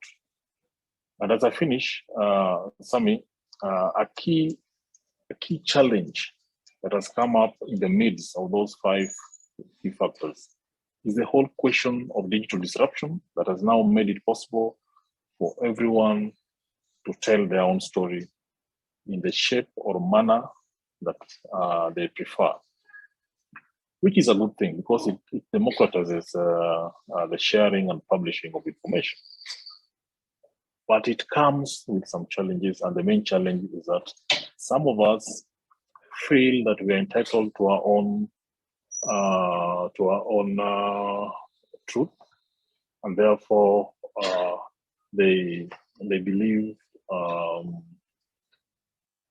that they can go around to manufacture misinformation and then spread it, and that causes trouble It causes trouble because to some individuals, it damages their reputation. It causes trouble because at some level, it creates public anxiety. It causes trouble because to some entities and individuals, it makes them lose money, lose value, real money. So the media has found that it has a duty and a role because it has trusted brands to then participate in debunking disinformation. And that's increasingly emerging as a sixth area that we need to participate in. Thank you, and I hope that has been useful, Brian. That answers the question you raised. Yes, you did. So I have another one, and I like the fact that you ended with digital disruption, because that's where I want to take you. And that's the difference between the digital aspect of news and the actual hard copy of a newspaper, and the opportunities that the civil society organizations that are here represented can take advantage of, and especially looking at Nation.Africa that you have headed for a while.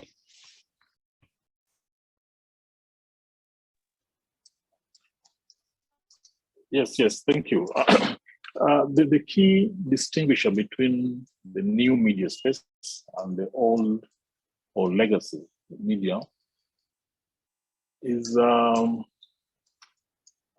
it comes at two levels that look at another way, there's sort of a give and take scenario. The first one is that the legacy media always have limited spaces. The newspaper will always be a specific number of pages, and there are only so many stories that they can take on any given edition. The bulletin can only be so long, and therefore there are only a specific number of stories that they can take. And same goes for radio. That limitation is not there online, because we have a limitless news hall, so to speak. But in spite of having a limitless news hall, we cannot take every piece of content, because we still have to participate and fight for space in the attention economy that the audience now finds itself in. That even as we are in this session, there are those of us who are on WhatsApp, those of us making calls, those of us attending 2 meetings at the same time. There's always something else going, even as your attention is required here. And that's the same attention that we fight for in the digital space. So how sharply and how clearly and how refined our packaging of content is, at the end of the day, becomes the only window we have to attract and hold that attention. So as we go about creating content for a digital audience, we are always asking ourselves, how do we make it possible that somebody who was just going about that, whiling away their time browsing on Facebook, should they see this headline, they would want to click on it. And if they click on it, how do we hold their attention so that they can, read the article to the end, or watch the video to the end, or roll through the entire gallery of photos? And even when they finish, how do we make sure they don't leave our site and instead jump onto the next interesting story? So there's always a lot of algorithms and recommendations that we keep putting in the audience's faces to enable this, but also lots of journalistic tricks that we then put in place to hold your attention. So where we place that photo or infographic, how we compose it, where we place the subtitle, or what sentence or word we put at the end of a paragraph, is all ideally geared to help you move on to the next paragraph or to the next story. But as we do that, there is increasing awareness that if we abuse that power, the audience will punish us. And therefore, we are always reminding colleagues that do that and do it well, but don't find yourself clickbaiting. And what that basically means is that what your headline promises had better be delivered by the body of the content that you have. Second key piece is that in the digital space, we have owned spaces, spaces that we control fully, and then we have borrowed spaces, spaces that are controlled by others but we are allowed to publish on. So you'll find Nation.Africa very, very active on Facebook, on Instagram, on TikTok, on Twitter, and name it. Spaces essentially owned by the tech platforms. And a keen eye will see that what we do in those spaces is slightly different from what we do on www.nation.africa, because that's now our own space. And we try as much as possible to make sure that the full glory of our journalism comes to bear in the spaces that we own. But in the borrowed spaces, we remain relevant, we remain engaging, but mostly it's just promotional. Some of our stakeholders sometimes find value in that borrowed space. So somebody will come to you and say, the people that would like to hear my story or to see my story are only available on Instagram. So I'm happy if if my story is only told on Instagram. And sometimes some of these stakeholders are so keen on those stories that they even approach our content studio. We have an internal content studio that does what we call native advertising or native journalism, which is essentially stories that are sponsored or paid for. And they create those stories and they take them to those audiences because the client or that stakeholder has a special objective that is met within that very class of an audience. But I guess what I'm trying to say is that digital offers that flexibility that some of us are not keen in the huge numbers, the millions of people that follow Nation.Africa on Twitter or Facebook. We're not interested in those. Maybe we just want to reach Nation.Africa readers who are coming or who stay in Kilimani. And for you, there's a certain value that you're looking for, and that becomes interesting. Or that you're just keen or interested in, maybe a diaspora of a certain constituency or a certain county, because you'd like to call the attention to certain realities in the county or constituency that your project operates in. Or you have a case, an interesting case coming out of some far-flung place that you like to place in to the attention of decision makers, be they in government or be they in the legislature, sometimes within the judiciary, or whichever arm of government, and then it's relevant. Then that is able to be packaged within the digital space. Thank you.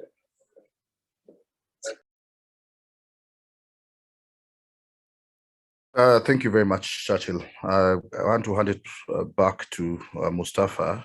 Though I've seen a question on the chat, so Churchill, you can check that chat, that question. But I also wanted to touch on something else that was brought up earlier when Modoni was presenting, and that was the issue of people in far-flung areas, some of our nomad communities, and how they can be able to get news.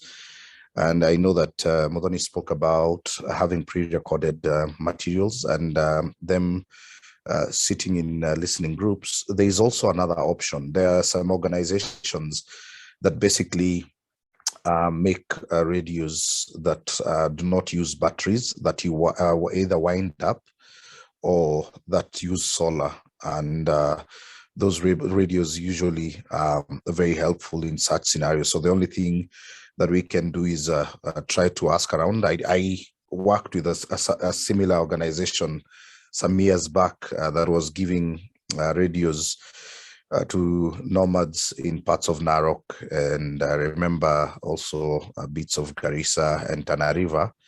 So I can just look for them and see whether they still do the same. to help in communities that are not able to access radios in their areas. Thank you. Back to you, Mustafa. But Churchill, I don't know whether you've seen the question on the chat.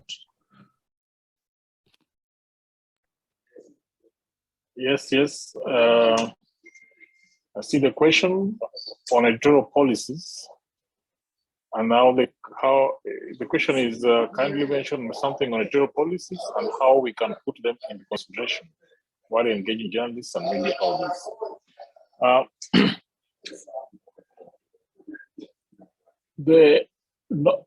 I can say here that not all media houses have written editorial policies.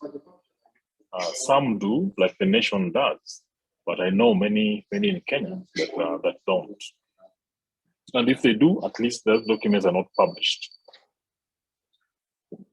But it's usually very possible to glean, by doing a bit of some aspects of content analysis. You can get a sense of what that media house finds important or not. For example, in the local media, we have some TV stations that have content skewed towards entertainment. Others are content skewed towards politics. Others try, to bring a bit more social stories. So you would, by consuming that content, you will quickly begin to get a sense of what works for that media house. And usually, you become more attractive to a particular media house if what you are offering is aligned. Sorry, I think there's some interference.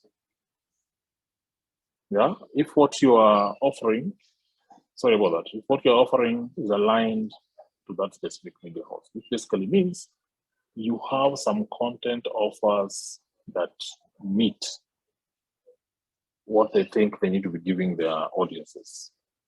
So the only question for them then will be to establish the veracity of what you're offering. And many times, if you've developed a relationship with that newsroom, chance that they take your word increases with time. Because if today you come and offer some information to me, I'll be very curious, and at some level, be very cautious on how I use it. But if over time you offer me information which, with time I keep getting confidence that is trustworthy, then I begin to take you at face value. When you give it, I take it that so and so is usually reliable, is usually credible. And that relationship that becomes valuable for you as you move on. Yeah. Then when you create those connections, chance that you're in spaces where that media house are not in, and that you're able to capture content for them and offer it in a manner that is usable increases. Every editor, every media house is usually very, very cautious where they pick their content from. Because the minute I run a story on Nation.Africa, it stops being your story, it becomes mine. And I'm basically endorsing the factuality of those of that story, including the context that is offered. So that if ever that story were to be challenged, I cannot say, I don't know, so and so offered it to me. I can't do that. The minute I publish it, it goes out in my brand, it goes out in the byline of my journalism, which means I'm accountable to my audience. I'm basically telling them that, guys, here's the story, and this story is true. God forbid that a piece of information you give to me turns out not to be true, because then it damages that relationship forever. But the requirement, the professional requirement is that whatever you give me, I need to check it so that I have a basis then to know that it's true. But editorial policies, some are published, some not published, but just by consuming, monitoring, and analyzing the information we put out there, you begin to see what issues are important to us and what our approaches to life are. Thank you.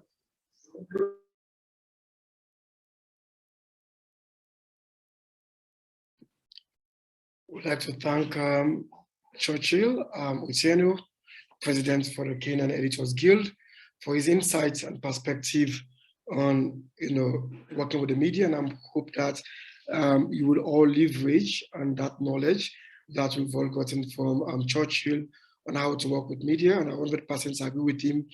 You definitely have to take editorial policy of the media houses you wish to work with into consideration. I think the bottom line for all of this is, if you want to be featured in the media, you must also be a consumer of that particular media. You have to understand them, you must understand them, make time to read, make time to listen or watch the news, so that you know exactly, and you'll be more strategic when you wish to place your information. You know that the Nation, if you're an organization that works on gender issues, you know that Nation has a gender desk, there has a gender page that is quite regular on a daily basis, but also they have a pullout which comes out on a weekly or I think a monthly basis that can do a more comprehensive and in-depth profiling of your organization and what you do. So the idea is to scan the terrain, understand what is out there, and then you strategically you strategically make a decision on whom you want to reach out to. Thank you so much, Churchill, for that. Thank you, Sammy, and thanks to all my colleagues at Journalists for Human Rights who've been helping to coordinate this 2-day training. Today is the one of a 2-day training. Tomorrow we wish to start at 8 a.m. and we will have Professor George Nyabuga to lead us into a more practical step-by-step session on how to do a communication strategy. We're looking forward to that. We've had Professor Nyabuga before, and it was great. We're hoping to have another great session tomorrow. Thank you all once more. Have a great day, and see you all tomorrow morning. Santi Sana.